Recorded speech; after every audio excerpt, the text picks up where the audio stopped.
ఓం శ్రీ సాయినాథాయ నమః. శ్రీ సాయి సచ్చరిత్రము 3వ రోజు పారాయణం. శనివారము 16-17 అధ్యాయములు. బ్రహ్మజ్ఞానము లేదా ఆత్మ సాక్షాత్కారమునకు యోగ్యత బాబావారి వైశిష్ట్యము. బ్రహ్మజ్ఞానము గత అధ్యాయములో చోల్కరు తన మొక్కును ఎట్లు చెల్లించెనో బాబా దాన్ని ఎట్లు ఆమోదించనో చెప్పితిని. ఏ కొంచెమైనను భక్తి ప్రేమలతో ఇచ్చిన దాన్ని ఆమోదించదననియో, గర్వంతోనూ అహంకారంతోనూ ఇచ్చిన దాన్ని తిరస్కరించదననియో బాబా ఆ కథలో నిరూపించను. బాబా పూర్ణ సచ్చిదానంద స్వరూపుడవుటచే కేవలం బాహ్యతంతును లక్ష్యపెట్టేవారు కారు. ఎవరైనా భక్తి ప్రేమలతో ఏదైనా సమర్పిస్తే మిక్కిలి సంతోషంతో ఆత్రంతో దాన్ని పుచ్చుకునేవారు. నిజముగా సద్గురు సాయి కంటే ఉదార స్వభావులు, దయార్ద్ర హృదయులు లేరు. కోరికలు నెరవేర్చు చింతామణి, కల్పతరువు వారికి సమానం కాదు.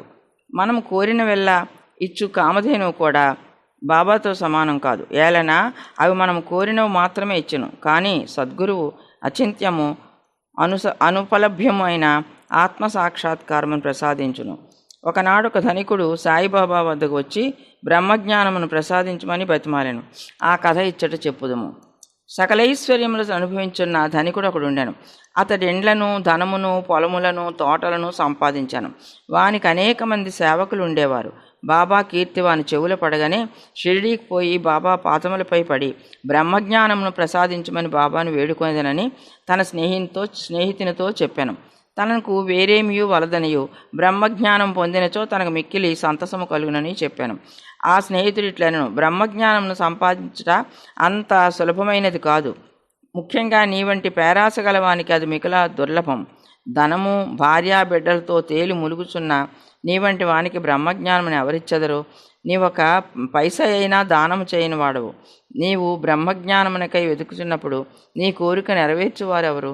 తన స్నేహితుని సలహాను లక్ష్యపెట్టక రానుపోను టాంగాను బాడుగకు కట్టించుకొని షిరిడీకి వచ్చారు. మసీదుకు పోయి బాబాను చూచి వారి పాదములకు సాష్టాంగ నమస్కారం చేసి ఇట్లనెను, బాబా, ఇక్కడికి వచ్చిన వారికి ఆలస్యం చేయక బ్రహ్మమును చూపెదరని విని నేనింత దూరం నుంచి వచ్చి తిని, ప్రయాణము చేత నేను మిక్కిలి బడలి తిని. మీరు బ్రహ్మజ్ఞానమును ప్రసాదించినచో నేను పడిన శ్రమకు ఫలితం లభించును. బాబా ఇట్లు బదులు చెప్పాను, నా ప్రియమైన స్నేహితుడా, ఆతురపడవద్దు. త్వరలో ఇప్పుడే నీకు బ్రహ్మమును చూపెదను. నాది నగదు బేరమే గాని అరువు బేరము కాదు. అనేక మంది నా వద్దకు వచ్చి ధనము, ఆరోగ్యము, పలుకుబడి, గౌరవము, ఉద్యోగము, రోగ నివారణము మొదలగు ప్రాపంచిక విషయములని అడుగుదురు. నా వద్దకు వచ్చి బ్రహ్మజ్ఞానమునివ్వమని అడుగువారు చాలా తక్కువ. ప్రపంచ విషయములు కావాలని అడుగువారికి లోటు లేనే లేదు. పారమార్థిక విషయమై యోచించువారు మిక్కిలి అరుదు. కావున నీ వంటి వారు వచ్చి బ్రహ్మజ్ఞానమును కావాలని అడుగు సమయము శుభమైనది, శ్రేయోదాయకము. కనుక సంతసముతో నీకు బ్రహ్మమును, దానికి సంబంధించిన దాన్ని అన్నింటినీ చూపెదను. ఇట్లని బాబా వానికి బ్రహ్మమును చూపుటకు మొదలెడను. వాడిని అక్కడ కూర్చుండమని ఏదో సంభాషణలోనికి దించాను. అప్పటికి అతడు తన ప్రశ్న తానే మరచునట్లు చేశాను. ఒక బాలుని పిలిచి నందు మార్వాడి వద్దకు పోయి 5 రూపాయలు చేబదులు తెమ్మనను. కుర్రవాడు పోయి వెంటనే తిరిగి వచ్చి నందు ఇంటి వద్ద లేడనియు, వాని ఇంటి వాకిలికి తాళం వేసి ఉన్నదని చెప్పాను. కిరాణా దుకాణదారు బాలా వద్దకు పోయి అప్పు తెమ్మని బాబా అన్నారు. ఈసారి కూడా కుర్రవాడు వట్టి చేతులతో తిరిగి వచ్చాను. ఇంతకిద్దరు ముగ్గురు వద్దకు పోగా ఫలితం లేకపోయాను. సాయిబాబా సాక్షాత్ పరబ్రహ్మావతారమే అని మనకు తెలియను. అయినచో 5 రూపాయలు అప్పు చేయవలసిన అవసరమేమి? వారికి అంత చిన్న మొత్తంతో ఏం పని అని ఎవరైనా అడగవచ్చును. వారికి ఆ డబ్బు అవసరమే లేదు. నందు మరియు బాలా ఇంటి వద్ద లేరని వారికి తెలిసియే ఉండును. ఇది అంతయు బ్రహ్మజ్ఞానము కోరి వచ్చిన వాని కొరకై జరిపించి ఉందురు. ఆ పెద్ద మనిషి వద్ద నోట్ల కట్ట ఉండెను. అతనికి నిజముగా బాబా వద్ద నుంచి బ్రహ్మజ్ఞానం కావలసి ఉన్నచో బాబా అంత ప్రయాసపడుచున్నప్పుడు ఊరకనే కూర్చుండడు. బాబా ఆ పైకమును తిరిగి ఇచ్చివేయనని కూడా వానికి తెలియను. అంత చిన్న మొత్తమైనప్పటికీ వాడు తెగించి ఇవ్వలేకపోయాను. అట్టివానికి బాబా వద్ద నుంచి బ్రహ్మజ్ఞానం కావాలన్నట. నిజముగా బాబా యందు భక్తి ప్రేమలు కలవాడెవడైనను వెంటనే 5 రూపాయలు తీసి ఇచ్చి ఉండినే, కానీ ప్రేక్షకుని వలె ఊరికే చూచుచూ కూర్చుని ఉండడు. ఈ పెద్ద మనిషి వైఖరి శుద్ధ విరుద్ధముగా ఉండెను. వారు డబ్బు ఇవ్వలేదు సరిగదా, బాబాను త్వరగా బ్రహ్మజ్ఞానం ఇవ్వమని తొందర పెట్టుచుండెను. అప్పుడు బాబా ఇట్లను, ఓ మిత్రమా, నేను నడుపుచున్న దాన్ని అంతటినీ గ్రహించలేకుంటివా ఏమి? ఇచ్చట కూర్చుండి నీవు బ్రహ్మమును చూచుటకై ఇదంతా జరుపుచున్నాను. సూక్ష్మముగా విషయం ఇది. బ్రహ్మమును చూచుటకు 5 వస్తువులు సమర్పించవలను. అవి ఏమంటే పంచప్రాణములు, పంచేంద్రియములు, మనస్సు, బుద్ధి, అహంకారము. బ్రహ్మజ్ఞానము లేదా ఆత్మసాక్షాత్కారమునకు పోవు వారి దారి చాలా కఠినమైనది. అది కత్తివాదల వలె మిక్కిలి పదునైనది. అట్లనుచు బాబా ఈ విషయమునకు సంబంధించిన సంగతులన్నీ చెప్పాను. వారిని క్లుప్తముగా ఈ దిగువను పొందుపరిచితిమి. బ్రహ్మజ్ఞానము లేదా ఆత్మసాక్షాత్కారమునకు యోగ్యత. అందరూ తమ జీవితంలో బ్రహ్మమును చూడలేరు.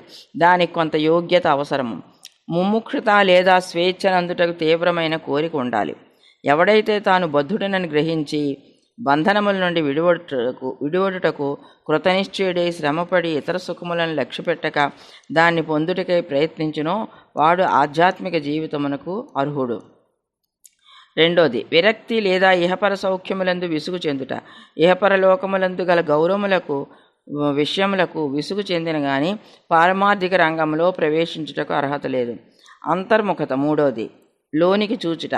మన ఇంద్రియములు బాహ్యమును చూచుటకే భగవంతుడు సృజించి ఉన్నాడు కనుక మనుష్యుడెప్పుడునూ బయట ఉన్న వాటిని చూచును.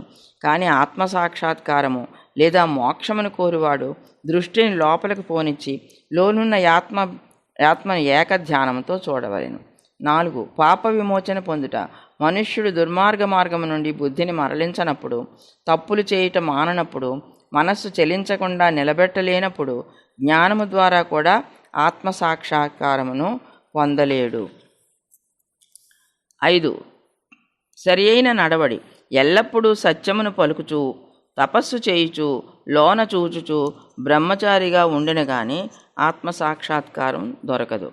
6. ప్రియమైన వాని కంటే శ్రేయస్కరమైన వారిని కోరుట. లోకములో 2 తీరుల వస్తువులున్నవి. ఒకటి మంచిది, రెండవది ప్రీతికరమైనది. మొదటిది వేదాంత విషయములకు సంబంధించినది, రెండవది ప్రాపంచిక విషయములకు సంబంధించినది. ఈ రెండును మానవుని చేరును. వీనిలో ఒకదాన్నే అతడు ఎంచుకోవాలి. తెలివిగలవాడు మొదటి దాన్ని అనగా శుభ్రమైన దాన్ని కోరును. బుద్ధి తక్కువవాడు రెండవ దాన్ని కోరును. మనస్సును ఇంద్రియములను స్వాధీనమందుంచుకోవడం. శరీరము రథము, ఆత్మ దాని యజమాని, బుద్ధి ఆ రథమును నడుపు సారథి, మనస్సు కళ్ళెము, ఇంద్రియములు గుర్రములు, ఇంద్రియ విషయములు వాని మార్గములు. ఎవరికి గ్రహించు శక్తి లేదో, ఎవరి మనస్సు చంచలమైనదో, ఎవరి ఇంద్రియములు అస్వాధీనములో వాడు గమ్యస్థానమును చేరలేడు. చావు పుట్టుకల చక్రములో పడిపోవును. ఎవరికి గ్రహించు శక్తి కలదో, ఎవరి మనస్సు స్వాధీనమందున్నదో, ఎవరి ఇంద్రియములు స్వాధీనమందుండునో బండి నడుపు అని మంచి గుర్రం వలె ఎవడు తన బుద్ధిని మార్గదర్శిగా గ్రహించి తన మనస్సును పగ్గములతో లాగి పట్టుకొనగలడో వాడు తన గమ్యస్థానమును చేరగలడు, విష్ణు పదమును చేరగలడు. 8. మనస్సును పావనం చేయుట. మానవుడు ప్రపంచములో తన విధులను తృప్తిగా ఫలాపేక్ష లేకుండా నిర్వర్తించని ఎడల అతని మనస్సు పావనము కాదు. మనస్సు పావనము కానిది అతడు ఆత్మసాక్షాత్కారం పొందలేడు. పావనమైన మనస్సులోనే వివేకము అనగా సత్యమైన దానిని అసత్యమైన దాన్ని వేరువేరుగా కనుగొనుట. వైరాగ్యము. అసత్యమైన దాని అందు అభిమానం లేకుండడం. మొలకలెత్తి క్రమముగా ఆత్మసాక్షాత్కారమునకు దారితీయును. అహంకారము రాలిపోనిదే, లోభము నశించనిదే, మనస్సు కోరికలను విడిచిపెట్టనిదే ఆత్మసాక్షాత్కారమునకు అవకాశము లేదు. దేహమే నేననుకొనుట గొప్ప భ్రమ. ఈ అభిప్రాయమందు అభిమానం ఉండుటచే బంధమునకు కారణము. నీవు ఆత్మసాక్షాత్కారమును కాంక్షించినచో నా ఈ అభిమానమును విడువలను. గురువు యొక్క ఆవశ్యకత. ఆత్మజ్ఞానము మిక్కిలి సూక్ష్మము, గూఢమైనది. ఎవ్వరైనను తమ స్వశక్తిచే దాన్ని పొందుటకు ఆశించలేరు. కనుక ఆత్మసాక్షాత్కారం పొందిన ఇంకొకరి సహాయము, గురువు యొక్క సహాయం మిక్కిలి అవసరము. గొప్ప కృషి చేసి శ్రమించి ఇతరులు ఇవ్వలేని దాన్ని అతి సులభంగా గురువు నుండి పొందవచ్చును. వారా మార్గములందు నడిచి ఉన్నవారు కావున శిష్యుని సులభముగా ఆధ్యాత్మిక ప్రగతిలో క్రమముగా ఒక మెట్టు మీద నుంచి ఇంకో మెట్టునకు తీసుకొని పోగలరు. 10. భగవంతుని కటాక్షము. ఇది అన్నిటికంటే మిక్కిలి అవసరమైనది. భగవంతుడు తన కృపకు పాత్రులైన వారికి వివేకమును వైరాగ్యమును కలుగజేసి సురక్షితముగా భవసాగరం నుండి తరింపజేయగలడు. వేదము అభ్యసించటం వల్ల కానీ, మేధాశక్తి వల్ల కానీ, పుస్తక జ్ఞానం వల్ల కానీ ఆత్మానుభూతి పొందలేరు. ఆత్మ ఎవరిని వరించునో వారే దాన్ని పొందగలరు. అట్టి వారికే ఆత్మ తన స్వరూపమును తెలియజేయమని కఠోపనిషత్తు చెప్పుచున్నది. ఈ ప్రసంగం ముగిసిన పిమ్మట బాబా ఆ పెద్ద మనుష్యుని వైపు తిరిగి, అయ్యా, నీ జేబులో బ్రహ్మము 50 దింతలు 10 రూపాయల నోట్ల రూపంలో 250 రూపాయలు ఉన్నది. దయచేసి దాన్ని బయటికి తీయము అనెను. ఆ పెద్ద మనుషుడు తన జేబు నుంచి నోట్ల కట్టను బయటికి తీశాను. లెక్క పట్టగా సరిగ్గా 25 10 రూపాయల నోట్లు ఉండెను. అందరూ మిక్కిలి ఆశ్చర్యపడ్డారు. బాబా సర్వజ్ఞతను చూచి వారి మనస్సు కరిగాను. బాబా పాదములపై పడి వారి ఆశీర్వాదమునకై వేడెను. అప్పుడు బాబా ఇట్లనెను, నీ బ్రహ్మపు నోట్ల కట్టలను చుట్టిపెట్టుము. నీ పేరాసను లోభమును పూర్తిగా వదిలినంత వరకు నీవు నిజమైన బ్రహ్మమును చూడలేవు. ఎవరి మనస్సు ధనమందు, సంతానమందు, ఐశ్వర్యమునందు లగ్నమై ఉన్నదో వాడా అభిమానమును పోగొట్టుకున్నంత వరకు బ్రహ్మం నెట్లు పొందగలడు.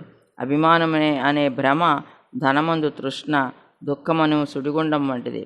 ఇది అసూయ, అహంభావమును, మొసళ్లతో నిండి ఉన్నది. ఎవరు కోరికలు లేనివారో వాడు మాత్రమే ఈ సుడిగుండమును దాటగలడు. పేరాశయు, బ్రహ్మజ్ఞానమును ఉత్తర దక్షిణ ధ్రువములు వంటివి. అవి శాశ్వతముగా ఒకటికొకటి బద్ధవైరము కలవి. ఎక్కడ పేరాశ గలదో ఎక్కడ బ్రహ్మము గూర్చి ఆలోచించుటకు కానీ దాని ధ్యానమునకు కానీ తావులేదు. అట్లయినచో పేరాశ గలవాడు విరక్తిని, మోక్షమును ఎట్లు సంపాదించగలడు? లోబికి భ్రాంతి కానీ, సంతుష్టి కానీ, దృఢనిశ్చయము కానీ ఉండవు. మనస్సునందేమాత్రము పేరాశయున్నను సాధనలన్నీయు, ఆధ్యాత్మిక ప్రయత్నములన్నీయు నిష్ప్రయోజనములు. ఎవడు ఫలాపేక్ష రహితుడు కాడో, ఎవడు ఫలాపేక్ష కాంక్షను విడువడో, ఎవనికి వాని యందు విరక్తి లేదో, ఎట్టివాడు గొప్ప చదువరి అయినప్పటికీ వాని జ్ఞానం ఎందుకు పనికిరాదు. ఆత్మసాక్షాత్కారం పొందుటికి ఇది వానికి సహాయపడదు. ఎవరు అహంకార పూరితిలో, ఎవరు ఇంద్రియ విషయముల గూర్చి ఎల్లప్పుడూ చింతిస్తారో వారికి గురుబోధలు నిష్ప్రయోజనములు. మనస్సును పవిత్రమనొచ్చుట తప్పనిసరి అవసరము. అది లేనిచో మన ఆధ్యాత్మిక ప్రయత్నములన్నీ ఆడంబరము, డాంబికము కొరకు చేసినట్లగును. కావున దేనిని జీర్ణించుకొనగలడో, దేన్ని శరీరమునకు పట్టించుకొనగలడో దాన్నే వాడు తీసుకొనవలను. నా ఖజానా నిండుగా ఉన్నది, ఎవరికి ఏది కావలసినా దాన్ని వారికి ఇవ్వగలను. కానీ వానికి పుచ్చుకొని యోగ్యత ఉందా లేదా అని నేను మొదట పరీక్షించవలను. నేను చెప్పిన దాన్ని జాగ్రత్తగా విన్నచో నీవు తప్పక మేలు పొందదవు. ఈ మసీదులో కూర్చొని నేనెప్పుడూ అసత్యములు పలుకను. ఒక అతిథిని ఇంటికి పిలిచినప్పుడు ఇంట్లోని వారు, అక్కడున్నవారు, స్నేహితులు, బంధువులు కూడా అతిథితో పాటు విందులో పాల్గొందరు. కావున అప్పుడు మసీదులో ఉన్నవారందరూ బాబా ఆ పెద్ద మనుషునికి చేసిన ఈ ఆధ్యాత్మిక విందులో పాల్గొన్నారు. బాబా ఆశీర్వాదములను పొందిన పిమ్మట అచ్చట ఉన్నవారందరూ ఆ పెద్ద మనిషితో సహా మిక్కిలి సంతోషంతో సంతృష్టి చెందిన వారే వెళ్ళిపోయారు. బాబా వారి వైశిష్ట్యము. అనేక మంది సన్యాసులు ఇండ్లు విడిచి అడవుల్లోనూ, గుహల్లోనూ, ఆశ్రమములలోనూ ఒంటరిగా ఉండి జన్మరాహిత్యమును కానీ మోక్షమును కానీ సంపాదించడానికి ప్రయత్నిస్తారు. వారితరుల గూర్చి ఆలోచించక ఆత్మానుసంధానంలో అందే మునిగివిందురు. సాయిబాబా అట్టివారు కాదు. బాబాకు ఇల్లు కానీ, భార్య కానీ, సంతానము కానీ, బంధువులు కానీ లేరు. అయినప్పటికీ వారు సమాజంలోనే ఉండేవారు. బాబా 4-5 నుండి భిక్ష చేసి ఎల్లప్పుడూ వేప చెట్టు కిందనే కూర్చొనివారు. లౌకిక విషయములందు మగ్నులైన జనులకు ఈ ప్రపంచంలో ఎట్లు ప్రవర్తించవలెనో బోధించేవారు. ఆత్మసాక్షాత్కారం పొందిన పిమ్మట కూడా ప్రజల క్షేమమునకై పాటుపడి హిందువులు, యోగులు మిక్కిలి అరుదు. అట్టివారిలో శ్రీ సాయిబాబా ప్రథమ గణ్యులు. కనుక హేమాడ్ పంత్ ఇట్లు చెప్పాను, ఏ దేశమునందు సాయిబాబాయను ఈ అపూర్వము అమూల్యమైన పవిత్ర రత్నం పుట్టిందో ఆ దేశము ధన్యము. ఏ కుటుంబములో వీరు పుట్టిరో అదియు ధన్యము. ఏ తల్లిదండ్రులకు వీరు పుట్టిరో వారును ధన్యులు. 16-17 అధ్యాయములు సంపూర్ణము. సద్గురు శ్రీ సాయినాథార్పణమస్తు. శుభం భవతు. ఓం శ్రీ సాయినాథాయ నమః. శ్రీ సాయి సచ్చరిత్రము 18-19 అధ్యాయములు. ప్రస్తావన. సాఠే శ్రీమతి రాధాబాయి దేశ్ముఖ్ మన ప్రవర్తన గూర్చి బాబా ఉపదేశము, సద్విచారములను ప్రోత్సహించి సాక్షాత్కారమునకు దారి చూపుట, ఉపదేశములో వైవిధ్యము, నిందగూర్చి బోధ, పనికి తగిన ప్రతిఫలము. గత 2 అధ్యాయంలో బ్రహ్మజ్ఞానమును అభిలషించి ఒక ధనికుని బాబా ఎట్లు ఆదరించానో హేమాడ్ పంత్ వర్ణించాను. రాబో 2 అధ్యాయములలో హేమాడ్ పంత్ను బాబా ఎట్లు ఆమోదించి ఆశీర్వదించెనో, బాబా ఎట్లు తమ భక్తులలో మంచి ఆలోచనలు ప్రేరేపించి మోక్షమునకు మార్గము చూపుచుండెనో, ఆత్మోన్నతి గూర్చి, పరనింద గూర్చి, ఇతరుల కష్టమునకు ఇవ్వవలసిన ప్రతిఫలమును గూర్చి బాబా వారి ప్రబోధములు ఎట్టువో వర్ణింతం. ప్రస్తావన: సద్గురువు మొట్టమొదట తన శిష్యుల యోగ్యతను కనిపెట్టి వారి మనస్సు కలత చెందకుండా తగిన బోధ చేసి తుదకు వారి లక్ష్యమైన ఆత్మసాక్షాత్కారమునకు దారి చూపునని విషయము అందరికీ తెలిసినదే. ఈ సమయంలో సద్గురువు బోధించిన దాన్ని ఇతరులకు వెల్లడి చేయరాదని కొందరు అనిదరు.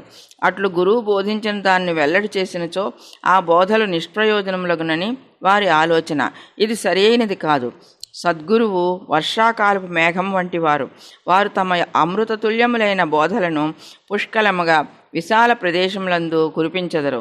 వానిని మనం అనుభవించి హృదయమునకు తృప్తికరముగా జీర్ణించుకొని పిమ్మట నిస్సంకోచముగా ఇతరుల మేలు కొరకు వెల్లడి చేయవచ్చు. ఇది వారు మన జాగ్రత్త అవస్థలోనే కాక స్వప్నావస్థలో కూడా తెలియజేయ విషయములకు వర్తించును.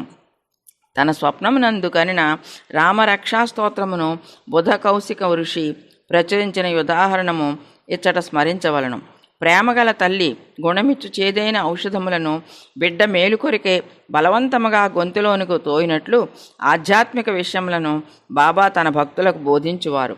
వారి మార్గము రహస్యమైనది కాదు, అది బహిరంగమైనది. వారి బోధలను అనుసరించిన భక్తుల ధ్యేయము నెరవేరేది.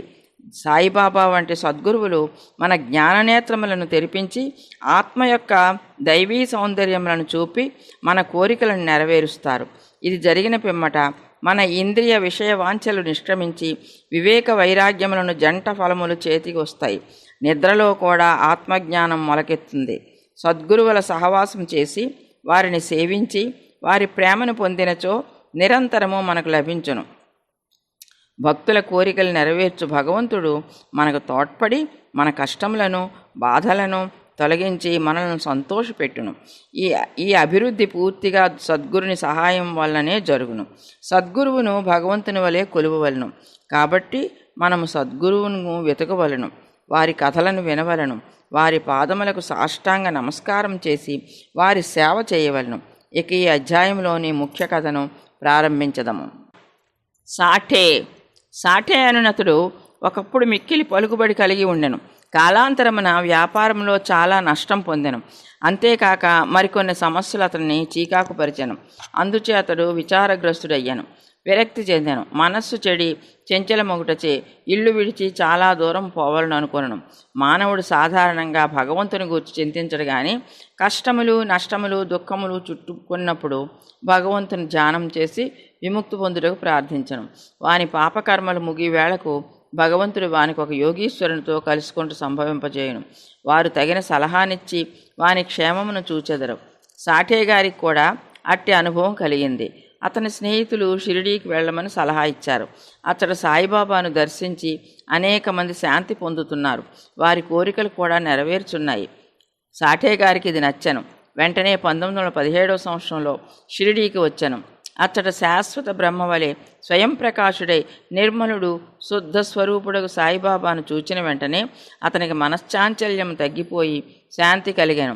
వాని పూర్వజన్మ పుణ్యం వలన బాబా యొక్క పవిత్రమైన పాదసేవ లభించను. అతడు గొప్ప మనోబలము కలవాడొకటిచే వెంటనే గురుచరిత్ర పారాయణం మొదలుపెట్టాను. 7 రోజుల్లో చరిత్ర చదువుట పూర్తి కాగానే బాబా ఆనాడు రాత్రి అతనికి ఒక దృష్టాంతమును చూపాను. అది ఈ విధంగా ఉంది. బాబా గురుచరిత్రములు చేతిలో పట్టుకొని దానిలోని విషయములను ఎదురు కూర్చున్న సాఠేకు బోధించుచున్నట్లు అతడు దాన్ని శ్రద్ధగా వినుచున్నట్లు చూపెను. సాఠే నిద్ర నుంచి లేచిన వెంటనే కలను జ్ఞాపకముంచుకొనను, మిగులు సంతసించను. అజ్ఞానమనే నిద్రలో గుర్రు పెట్టి నిద్రపోచున్న తన వంటి వారిని లేపి గురుచరితామృతమును రుచిచూపుట బాబా యొక్క దయాదర హృదయమైన కదా అనుకొనెను. ఆ మరుసటి దినము ఆ దృశ్యమును కాకాసాహెబ్ దీక్షిత్కు తెలియజేసి దాని భావం ఏమయ్యుండునో సాయిబాబాని అడిగి తెలుసుకోమను. 1 సప్తాహం చాలునో లేక ఇంకొక సప్తాహం పారాయణం చేయవలనో కనుగొనమనను. కాకాసాహెబ్ సమయం చూచి బాబాని ఇలా అడిగారు. ఓ దేవా, ఈ దృశ్యం వలన సాఠేకు ఏమని నిశ్చయించితివి?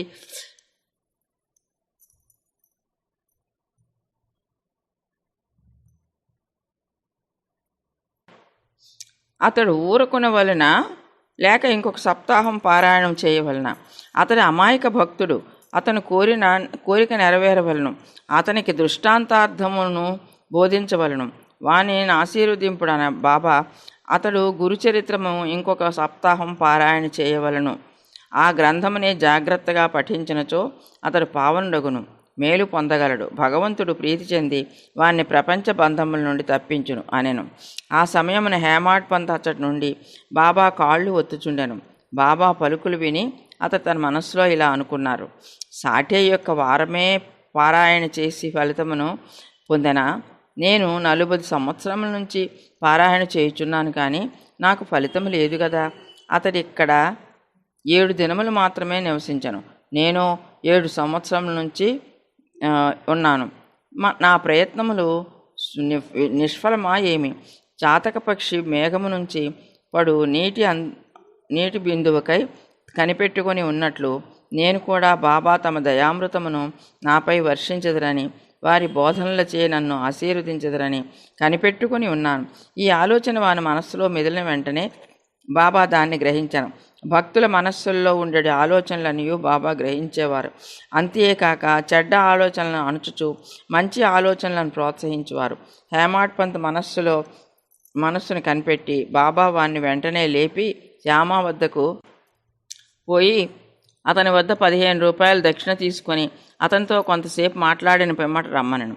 బాబా మనస్సున కారుణ్యోదయమయ్యను. కాన వారిట్లా ఆజ్ఞాపించిరి. బాబా ఆజ్ఞను జవదాటగల వారెవరు? హేమాడ్ పంత్ వెంటనే మసీదు విడిచి శ్యామ గృహమునకు పోయాను. అప్పుడే అతడు స్నానం చేసి దోవతి కట్టుకుంటుండెను. అతడు బయటకు వచ్చి హేమాడ్ పంత్ని ఇట్లడిగాను: మధ్యాహ్న హారతి సమయం నందు మీరు ఇక్కడేం ఎలా ఉన్నారు? మీరు మసీదు నుంచి వచ్చినట్లున్నదే.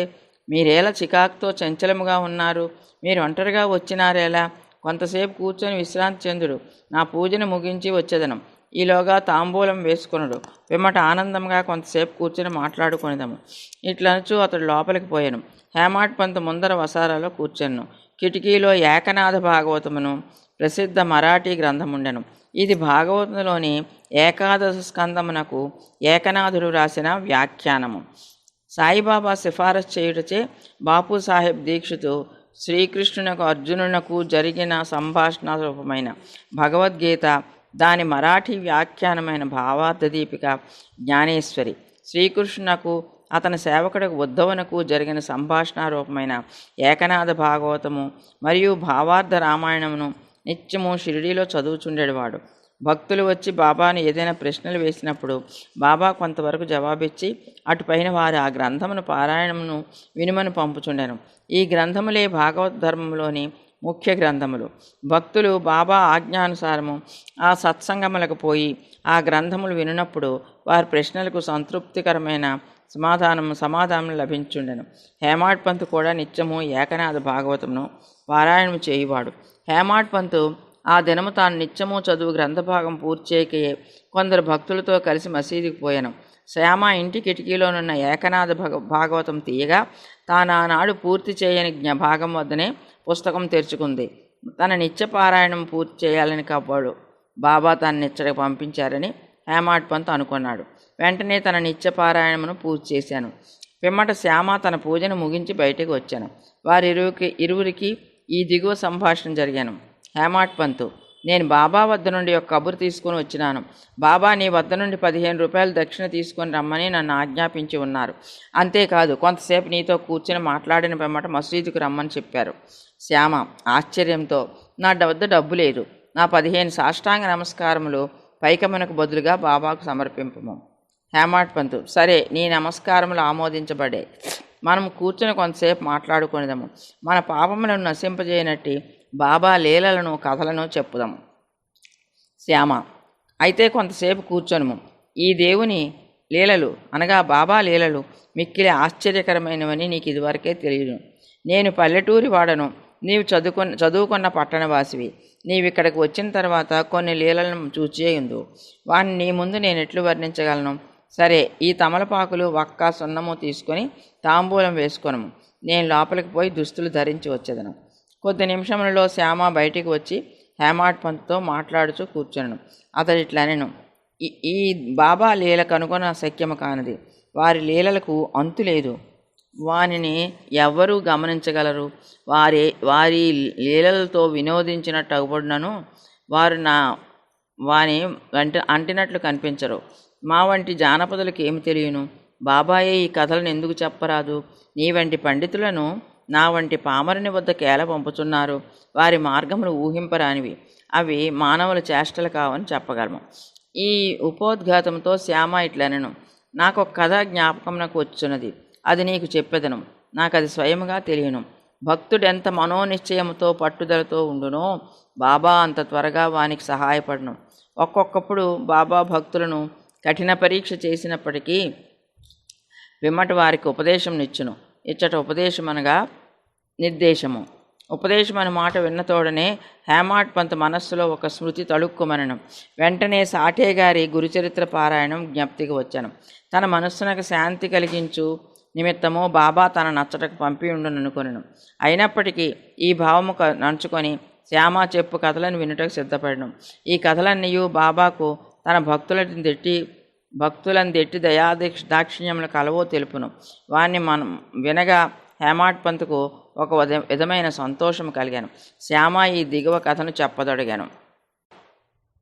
శ్రీమతి రాధాబాయి దేశ్ముఖ్. రాధాబాయి అని ఒక ముసలమ్మ ఉండెను.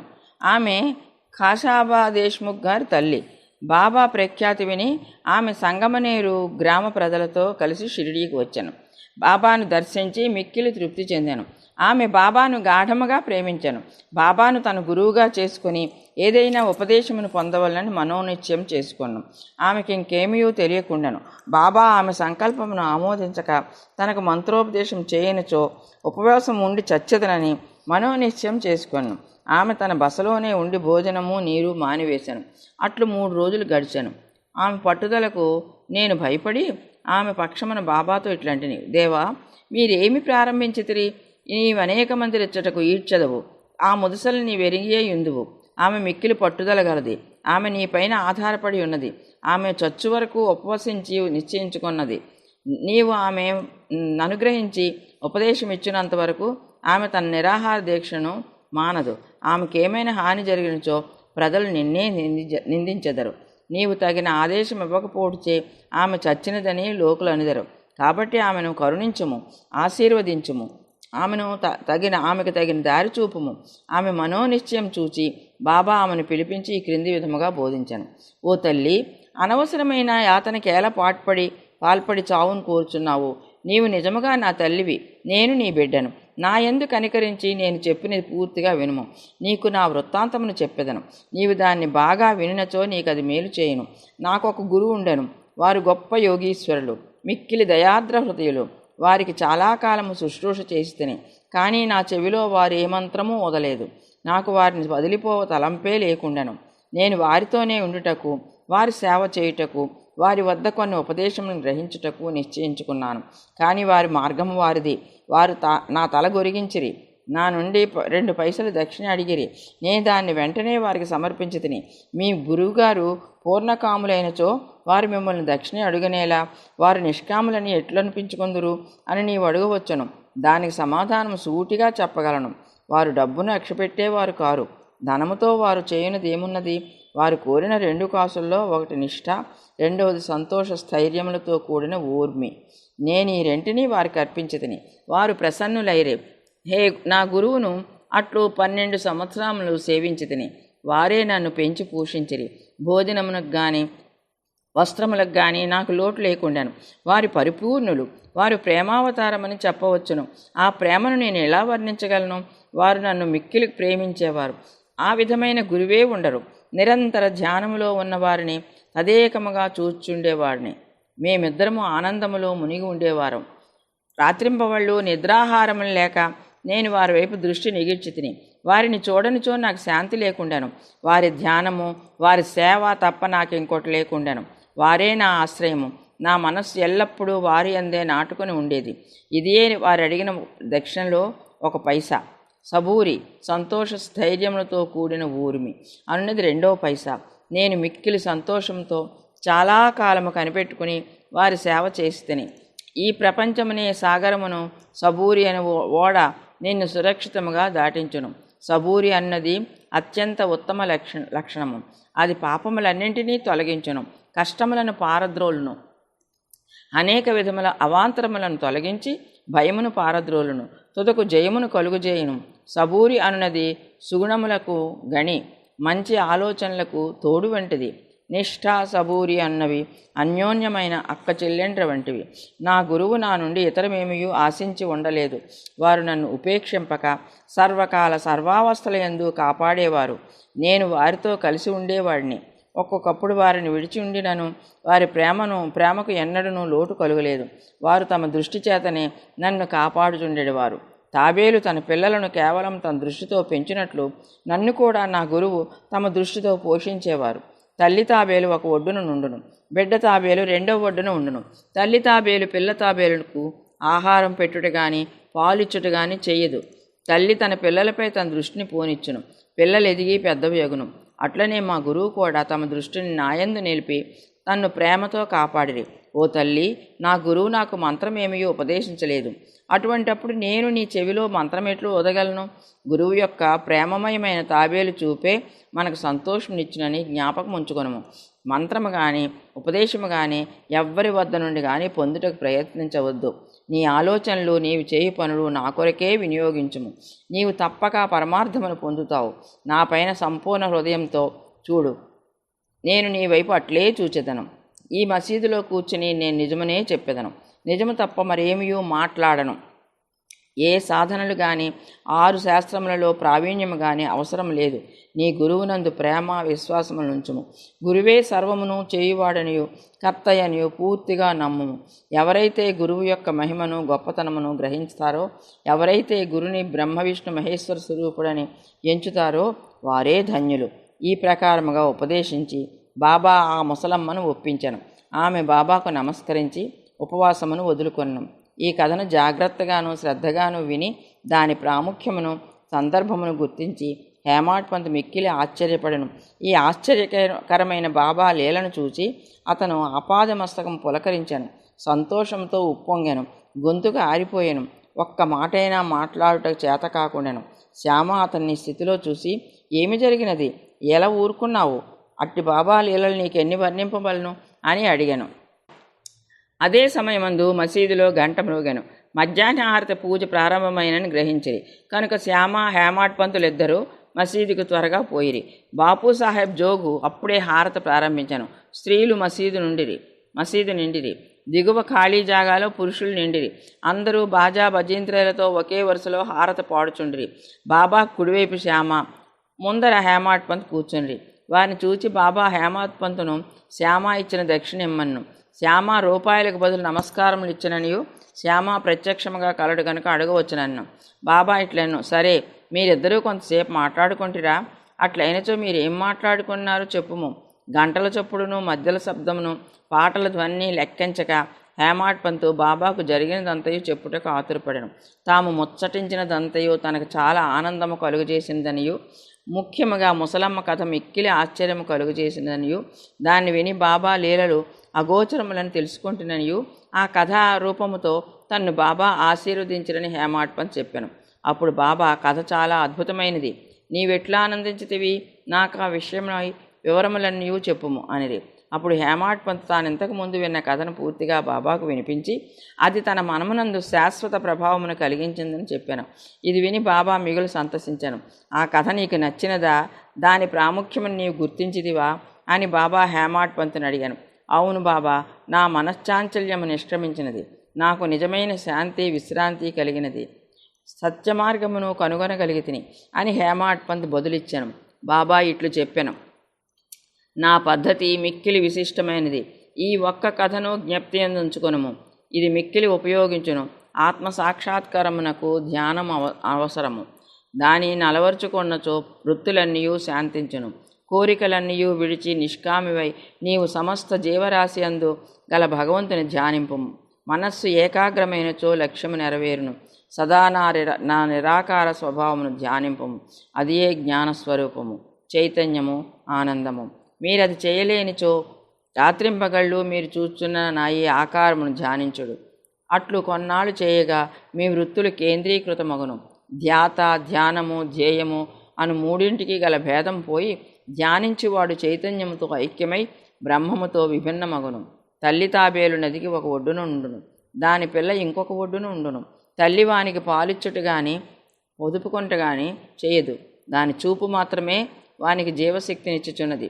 చిన్న తాబేళ్లు ఏమీ చేయక తల్లిని జ్ఞాపకముంచుకొను. తల్లి తాబేలు చూపు చిన్నవానికి అమృతధార వలె పనిచేయును. అదే వాని బ్రతుకునకు సంతోషమునకు ఆధారం. గురువునకు శిష్యునకు గల సంబంధము ఇట్టిదే. బాబా ఈ మాటలు పూర్తి చేసేసరికి హారతి పూర్తి అయ్యింది. అందరూ శ్రీ సచ్చిదానంద సద్గురు సాయినాథ్ మహారాజ్కి జై అని జయ జయధ్వానములు చేసిరి.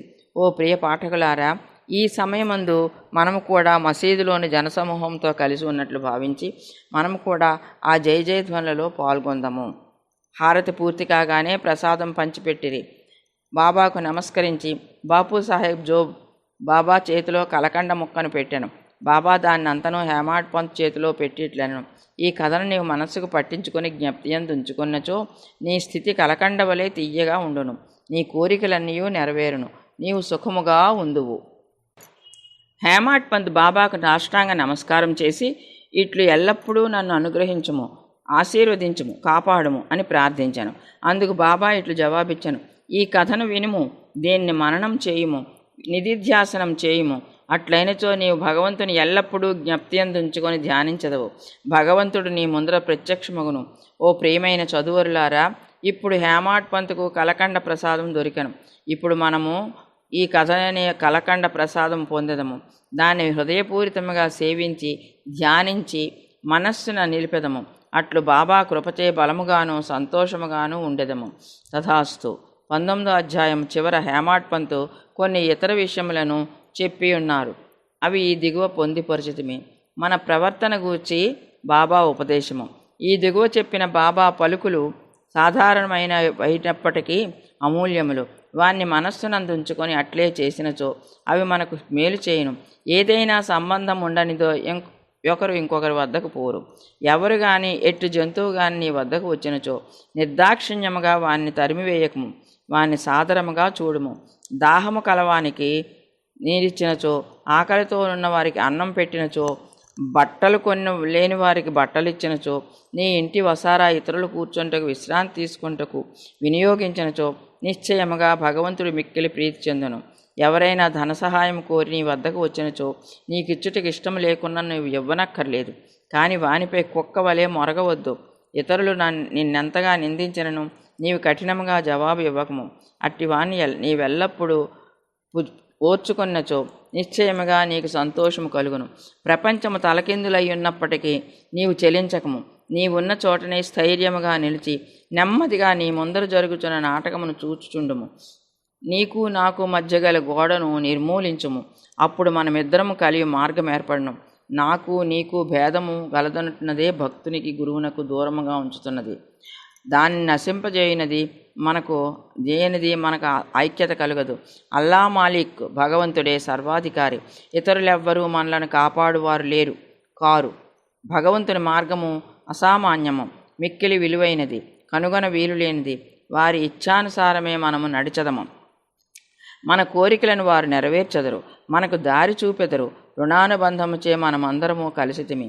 ఒకరికొకరు తోడ్పడి ప్రేమించి సుఖముగాను సంతోషముగాను ఉందుముగాక. ఎవరైతే తమ జీవిత పరమావధిని పొందెదరో వారు అమరులై సుఖముగా ఉండెదరు. తక్కిన వారందరూ పేరునకే ఊపిరి సలుపు వరకు మాత్రమే బ్రతికెదరు.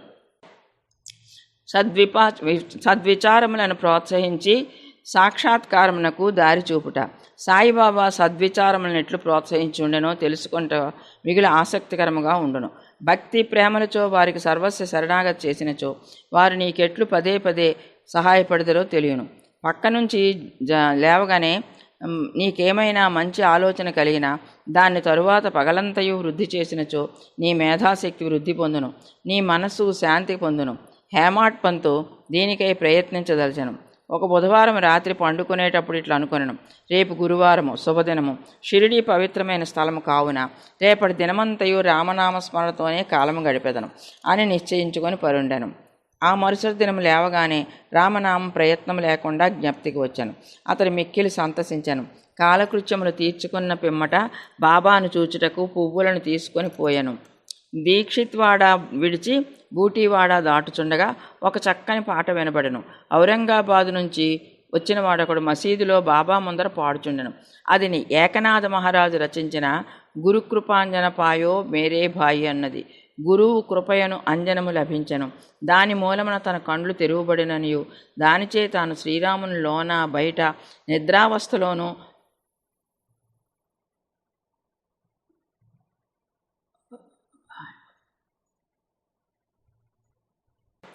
జాగ్రత్త అవస్థలోనూ స్వప్నావస్థలోనూ అన్ని చోట్లను చూచితనని చెప్పాడు పాట అది.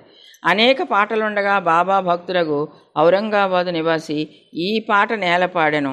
ఇది సందర్భానుసారముగా బాబా చేసిన ఏర్పాటు కాదా?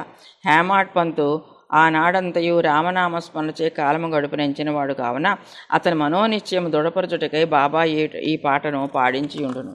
రామనామ స్మరణ ఫలితము గూర్చి మహాత్ములందరిది ఒకే భావము. అది భక్తుల కోరికలు నెరవేర్చి వారి కష్టముల నుండి కాపాడును. ఉపదేశములో వైవిధ్యము, నింద గూర్చి బోధ. శ్రీ సాయి బోధనకు ప్రత్యేక స్థలము కానీ ప్రత్యేక సమయము కానీ అక్కర్లేదు.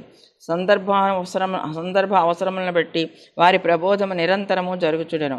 ఒకనాడు ఒక భక్తుడు ఇంకొక భక్తుని గూర్చి పరోక్షమున ఇతరుల ముందు నిందించుండెను. ఒప్పులు విడిచి భక్త సోదరుడు చేసిన తప్పులనే ఎన్నుచుండెను. మిక్కిలి హీనమైన అతని దోషణలు విన్నవారు విసిగిరి. అనవసరముగా ఇతరులను నిందించుడిచే అసూయ, దురభిప్రాయం మొదలగునవి కలుగును. యోగులు నిందలను ఇంకొక విధముగా భావించెదరు. మలినములు పోగొట్టుటకు అనేక మార్గములు కలవు. సబ్బుతో మాలిన్యమును కడగవచ్చును. పరులను నిందించు వాని మార్గము వేరు. ఇతరుల మలినములను వాడు తన నాలుకతో శుభ్రపరచును. ఒక విధముగా వాడు నిందించు వానికి సేవ చేయుచున్నాడు. ఎట్లనా వాని మలినములు వీడు తన నాలుకతో శుభ్రపరుచున్నాడు. కావున తిట్టబడిన వాడు తిట్టిన వాని కృతజ్ఞతలు తెలుపవలను. అట్లు పరనిందకు పాల్పడి వాణ్ణి బాబా సరిదిద్దిన పద్ధతి విశిష్టమైనది. నిందించువాడు చేసిన అపరాధమును బాబా సర్వజ్ఞుడొకటిచే గ్రహించను. మిట్ట మధ్యాహ్నము బాబా లెండి తోటకు పోయినప్పుడు వాడు బాబాను దర్శించను. బాబా వానికి ఒక పందిని చూపిట్లను, చూడుము, ఈ పంది అమేధ్యమును ఎంత రుచిగా తినుచున్నదో. నీ స్వభావము కూడా అట్టిదే. ఎంత ఆనందముగా నీ సాటి సోదరుని తిట్టుచున్నావు. ఎంతయో పుణ్యము చేయగా నీకు ఈ మానవ జన్మ లభించినది. ఇట్లు చేసినచో షిరిడీ దర్శనం నీకు తోడ్పడిన భక్తుడి నీతిని గ్రహించి వెంటనే పోయాను. ఈ విధముగా బాబా సమయం వచ్చినప్పుడెల్లా ఉపదేశించుండేవారు. ఈ ఉపదేశములను మనస్సునందుంచుకొని పాటించినచో ఆత్మసాక్షాత్కారము దూరము కాదు. ఒక లోకోక్తి కలదు, నా దేవుడు ఉన్నచో నాకు మంచం పైన కూడా బొబ్బ పుట్టును. అది భోజనము, వస్త్రములను గూర్చి చెప్పినది. ఎవరైనా దీన్ని ఆధ్యాత్మిక విషయమే నమ్ముకొని ఊరకున్నచో చెడిపోయేదరు. ఆత్మ సాక్షాత్కారమునకై సాధ్యమైనంత పాటుపడవలను. ఎంత కృషి చేసినా అంత మేలు. బాబా తాను సర్వాంతర్యామినని చెప్పేవారు. అన్నిటి యందు అనగా భూమి, గాలి, దేశము, ప్రపంచము, వెలుతురు, స్వర్గములందు వారు గలరు. ఆయన అనంతుడు. ఆ కనిపించడి 3.5 మూరల దేహమే బాబా ఆయన అనుకున్న వారికి పాఠము చెప్పుటకే వారు ఈ రూపముతో అవతారమెత్తిరి. బాబాకు సర్వస్వ శరణాగతి చేసి అహర్నిశలు వారిని ధ్యానించినచో చక్కెర తీపి కెరటములు సముద్రము కన్ను కాంతి కలిసి ఉన్నట్లే శ్రీ సాయితో తాదాత్మ్యతను పొందెదరు. ఎవరైతే చావు పుట్టుకల నుండి తప్పించుకుంటకు ప్రయత్నించెదరో వారు స్థిరమైన మనస్సుతో ధార్మిక జీవనము గడుపవలను. ఇతరుల మనస్సు బాధించినట్లు మాట్లాడరాదు. మేలొనరించు పనులనే చేయుచుండవలను. తన కర్తవ్య కర్మలను ఆచరించుచు భగవంతునికి సర్వస్వ శరణాగతి చేయవలను. వారు దేనికి భయపడిన అవసరం లేదు. ఎవరైతే ఆ భగవంతుని పూర్తిగా నమ్మెదరో, వారి లీలలను విని ఇతరులకు చెప్పెదరో, ఇతర విషయములు ఏమీ ఆలోచించరో వారు తప్పక ఆత్మసాక్షాత్కారం పొందుదురు. అనేక మందికి బాబా తన నామమును జ్ఞప్తి అందుంచుకొని శరణు వేడుమనను. తానెవరు అని దాన్ని తెలుసుకొని గోరు వారికి శ్రవణమును స్మరణమును చేయమని సలహా ఇచ్చేవారు. కొందరికి భగవన్నామమును జ్ఞప్తి ఉంచుకొని మనవారు. కొందరికి తమ లీలలు వింట, కొందరికి తన పాద పూజ, కొందరికి ఆధ్యాత్మ రామాయణము, జ్ఞానేశ్వరి మొదల గ్రంథములు చదువుట, కొందరికి తమ పాదముల వద్ద కూర్చుండుమంట, కొందరిని ఖండోబా మందిరముకు పంపుట, కొందరికి విష్ణు సహస్రనామములు, కొందరికి చాందోగ్యోపనిషత్తు, భగవద్గీత పారాయణ చేయమని విధించుచుండెను. వారి ఉపదేశములకు పరిమితి లేదు. అడ్డు లేదు. కొందరికి స్వయముగా ఉపదేశమునిచ్చేవారు, కొందరికి స్వప్నంలో ఇచ్చేవారు. ఒక త్రాగుబోతుకి స్వప్నంలో కనిపించి ఛాతీపైన కూర్చుని అదుముచు ఇక ఎన్నడూ త్రాగని అతడు వాగ్దానం చేసిన పిమ్మట వదిలిరి. కొందరికి స్వప్నంలో గురుబ్రహ్మాది మంత్రార్థములను బోధించిరి. ఒకడు హఠయోగము చేయుచుండగా దాన్ని మానుమన్రి. వారి మార్గములను చెప్పుటకు అలవి కాదు. ప్రపంచ విషయంలో తన ఆలోచనలే ఉదాహరణగా బోధించేవారు. అట్టి వానిలో ఒకటి పనికి తగిన ప్రతిఫలం. బాబా ఒకనాడు మిట్ట మధ్యాహ్నం రాధాకృష్ణమా ఇంటి నుండి సమీపమునకు వచ్చి నిచ్చెన తీసుకురమ్ము అనెను. ఒకడు పోయి దాన్ని తెచ్చి ఇంటికి చేరవేశాను. బాబా వామన్ గోండ్కర్ ఇంటి పైకప్పు నెక్కి రాధాకృష్ణమా ఇంటి పైకప్పును దాటి ఇంకొక ప్రక్క దిగాను. బాబా అభిప్రాయమేమో ఎవరికీ తెలియలేదు. రాధాకృష్ణమాయ మలేరియా జ్వరంతో ఉండెను. ఆమె జ్వరమును తొలగించుటకై బాబా ఇట్లు చేసి ఉండని అనుకుని దిగిన వెంటనే నిచ్చెన తెచ్చిన వానికి బాబా 2 రూపాయలు ఇచ్చాను. ఎవరో ధైర్యం చేసి నిచ్చెన తెచ్చినంత మాత్రం వానికి 2 రూపాయలు ఎలా ఇవ్వాలని బాబాను ప్రశ్నించాను. ఒకరి కష్టమును ఇంకొకరు ఉంచుకొని రాదు. కష్టపడి వాని కూలీ సరిగాను దాతృత్వంతోనూ ధారాళముగా ఇవ్వాలని బాబా చెప్పాను. బాబా సలహా ప్రకారం ప్రవర్తించినచో కూలివాడు సరిగా పనిచేయను. పని చేయించేవాడు పనిచేసేవాళ్ళు కూడా సుఖపడతారు. సమ్మెలకు తావుండదు. మదుపు పెట్టువానికి కష్టపడి కూలి చేయి వంటకు మనస్పర్ధలుండవు. 18, 19 అధ్యాయములు సంపూర్ణము. సద్గురు శ్రీ సాయినాథార్పణమస్తు. శుభం భవతు. ఓం శ్రీ సాయినాథాయ నమః. శ్రీ సాయి సచ్చరిత్రము 20వ అధ్యాయం. ఈశావాస్యోపనిషత్తు సద్గురువే బోధించుటకు యోగ్యత, సమర్థత గలవారు, కాకా యొక్క పనిపిల్ల, విశిష్టమైన బోధనా విధానము. ఈ అధ్యాయములో దాసగణకు కలిగిన యొక్క సమస్యను కాకాసాహెబ్ ఇంట్లోని పనిపిల్ల ఎలా పరిష్కరించిందో హేమాడ్ పంత్ చెప్పాను. మౌలికముగా సాయి నిరాకారుడు, భక్తుల కొరకు ఆకారమును ధరించను. ఈ మహా జగన్నాటకమునందు మాయయను నటి సాయంతో వారు నటుని పాత్ర ధరించారు. సాయిని స్మరించి ధ్యానిద్దాము. షిరిడీకి పోయి అచ్చటి మధ్యాహ్న హారతి పిమ్మట జరు కార్యక్రమను జాగ్రత్తగా గమనిద్దాం. హారతి అయిన పిమ్మట సాయి మసీదు బయటకు వచ్చి గోడ పక్కన నిలిచి ప్రేమతోనూ దయతోనూ భక్తులకు ఊదీ ప్రసాదమును పంచిపెట్టేవారు. భక్తులు కూడా సమానమైన ఉత్సాహంతో వారి సమక్షము నిలిచి వారి పాదములకు నమస్కరించి వారి వైపు చూచుచూ ఊదీ ప్రసాదపు జల్లులు అనుభవించేవారు. బాబా భక్తుల చేతుల్లో పిడికిళ్లతో ఊదీ పోయిచు వారి నుదుటిపై తమ చేతులతో ఊదీ బొట్టు పెట్టేవారు. వారి హృదయమున భక్తుల ఏడ అమితమైన ప్రేమ. బాబా భక్తులని క్రింద విధముగా పలకరించేవారు. అన్నా, మధ్యాహ్న భోజనానికి పొమ్ము. బాబా, నీ బసకు పో. బాపు, భోజనం చేయుము. ఈ విధముగా ప్రతి భక్తుని పలకరించి ఇంటికి సాగనంపేవారు. ఇప్పటికీ అది అంతయు ఊహించుకొన్నచో ఆ దృశ్యములను తిరిగి చూసినంత ఆనందం కలుగుతుంది. మనోఫలకమును పోయిన సాయిని నిలిపి వారిని ఆపాదమస్తకము ధ్యానిద్దాం. వారి పాదములపై పడి సగౌరవముగా ప్రేమతో వినయముగా సాష్టాంగ నమస్కారం అనర్చుచు ఈ అధ్యాయంలోని కథ చెప్పెదను. ఈశావాస్యోపనిషత్తు. ఒకప్పుడు దాసగను ఈశావాస్యోపనిషత్తుపై మరాఠీ భాషలో వ్యాఖ్య రాయటం మొదలుపెట్టారు. మొట్టమొదట ఈ ఉపనిషత్తు గూర్చి క్లుప్తంగా చెప్దాం. వేద సంహితలోని మంత్రములు కలదొకటిచే దీన్ని మంత్రోపనిషత్తు అని కూడా అంటారు. ఇందులో యజుర్వేదంలోని 40వ అధ్యాయముగు వాజసనేయ సంహిత ఉండుటచే దీనికి వాజసనేయ సంహితోపనిషత్తు అని కూడా పేరు. వైదిక సంహిత ఉండుటచే దీన్ని ఇతర ఉపనిషత్తుల కన్నా శ్రేష్టమని భావిస్తారు. దీనికి ఒక ఉదాహరణ ఉపనిషత్తులన్నింటిలో పెద్దదైన బృహదారణ్యకోపనిషత్తు ఈ ఈశావాస్యోపనిషత్తుపై వ్యాఖ్య అని పండితులకు సాత్వలేకర్ గారు భావించున్నారు. ప్రొఫెసర్ రావడే గారు ఇలా అంటున్నారు. ఈశావాస్యోపనిషత్తు మిక్కిలి చిన్నదైనప్పటికీ దానిలో అంతర్దృష్టిని కలిగించు అనేక అంశములున్నాయి. 18 శ్లోకాలలో ఆత్మగూర్చి విలువైన అపురూపమగు వర్ణన, అనేక ఆకర్షణలకు దుఃఖములకు తట్టుకొని స్థైర్యము గల ఆదర్శ యోగీశ్వరుని వర్ణన ఎందున్నది. తరువాతి కాలమున సూత్రీకరించబడిన కర్మయోగ సిద్ధాంతముల ప్రతిబింబమే ఈ ఉపనిషత్తు. తుదకు జ్ఞానమును కర్మలకు సమన్వయముగా ఉన్న సంగతులు చెప్పబడినవి. జ్ఞాన మార్గమును కర్మయోగమును సమన్వయం చేసి చెప్పుట ఈ ఉపనిషత్తులోని సారాంశము. ఇంకొక చోట వారిట్లనిరి. ఈశావాస్యోపనిషత్తులోని కవిత్వము, నీతి, నిగూఢతత్వము వేదాంతముల మిశ్రమం. పై వర్ణనమును బట్టి ఈ ఉపనిషత్తును మరాఠీ భాషలోనికి అనువాదం చేయటం ఎంత కష్టమో ఊహించవచ్చును. దాసగను దీన్ని మరాఠీ ఓవి చందములో రాశారు. దానిలోని సారాంశమును గ్రహించలేకుండాచే తాను రాసిన దానితో అతడు తృప్తి చెందలేదు. అతడు కొందరు పండితులను అడిగాను, వారితో చర్చించాను. కానీ వారు సరి అయిన సమాధానం ఇయ్యకుండిరి. కావున దాసగను కొంతవరకు వికలమనస్కుడయ్యను. సద్గురువే బోధించుటకు యోగ్యత సమర్థత కలవారు. ఈ ఉపనిషత్తు వేదముల యొక్క సారాంశము. ఇది ఆత్మసాక్షాత్కారమునకు సంబంధించిన శాస్త్రము. ఇది జనన మరణములనే బంధములను తెగగొట్టు ఆయుధము లేదా కత్తి. ఇది మనకు మోక్షమును ప్రసాదించును.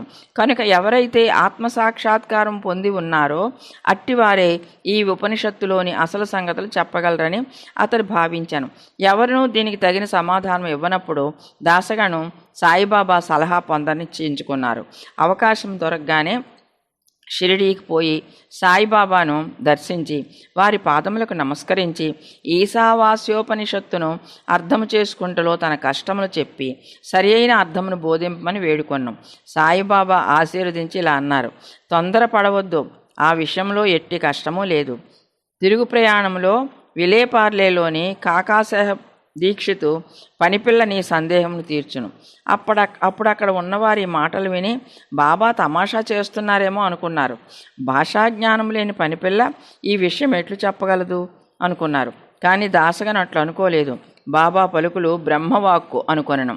కాకా యొక్క పనిపిల్ల బాబా మాటలందు పూర్తి విశ్వాసం ఉంచి దాసగను షిరిడీ విడిచి విలేపార్లే చేరి కాకాసాహెబ్ దీక్షిత్ ఇంట్లో బస చేశాను. ఆ మరుసటి దినం ఉదయము దాసగను నిద్ర నుంచి లేవగానే ఒక బీద పిల్ల చక్కని పాటను మిక్కిలి మనోహరంగా పాడుతుంది. ఆ పాటలోని విషయము ఎర్రచీర వర్ణనము. అది చాలా బాగుండెననియో, దాని కుట్టు పని చక్కగా ఉండెననియో, దాని అంచుల చివరలు చాలా సుందరముగా ఉన్నాయని ఆమె పాడుతుంది. ఆ పాట వచ్చుడిచే దాసగను బయటికి వచ్చి వినెను. అది కాకా పని మనిషి నామ్యా చెల్లెలు పాడుచున్నది. ఆమె చిన్నపిల్ల. ఆమె చింకిగుడ్డ కట్టుకొని పాత్రలు తోముతుంది. ఆమె పేదరికము, ఆమె సంతోషభావమును గాంచి దాసగను ఆమెపై జాలిపడ్డాడు.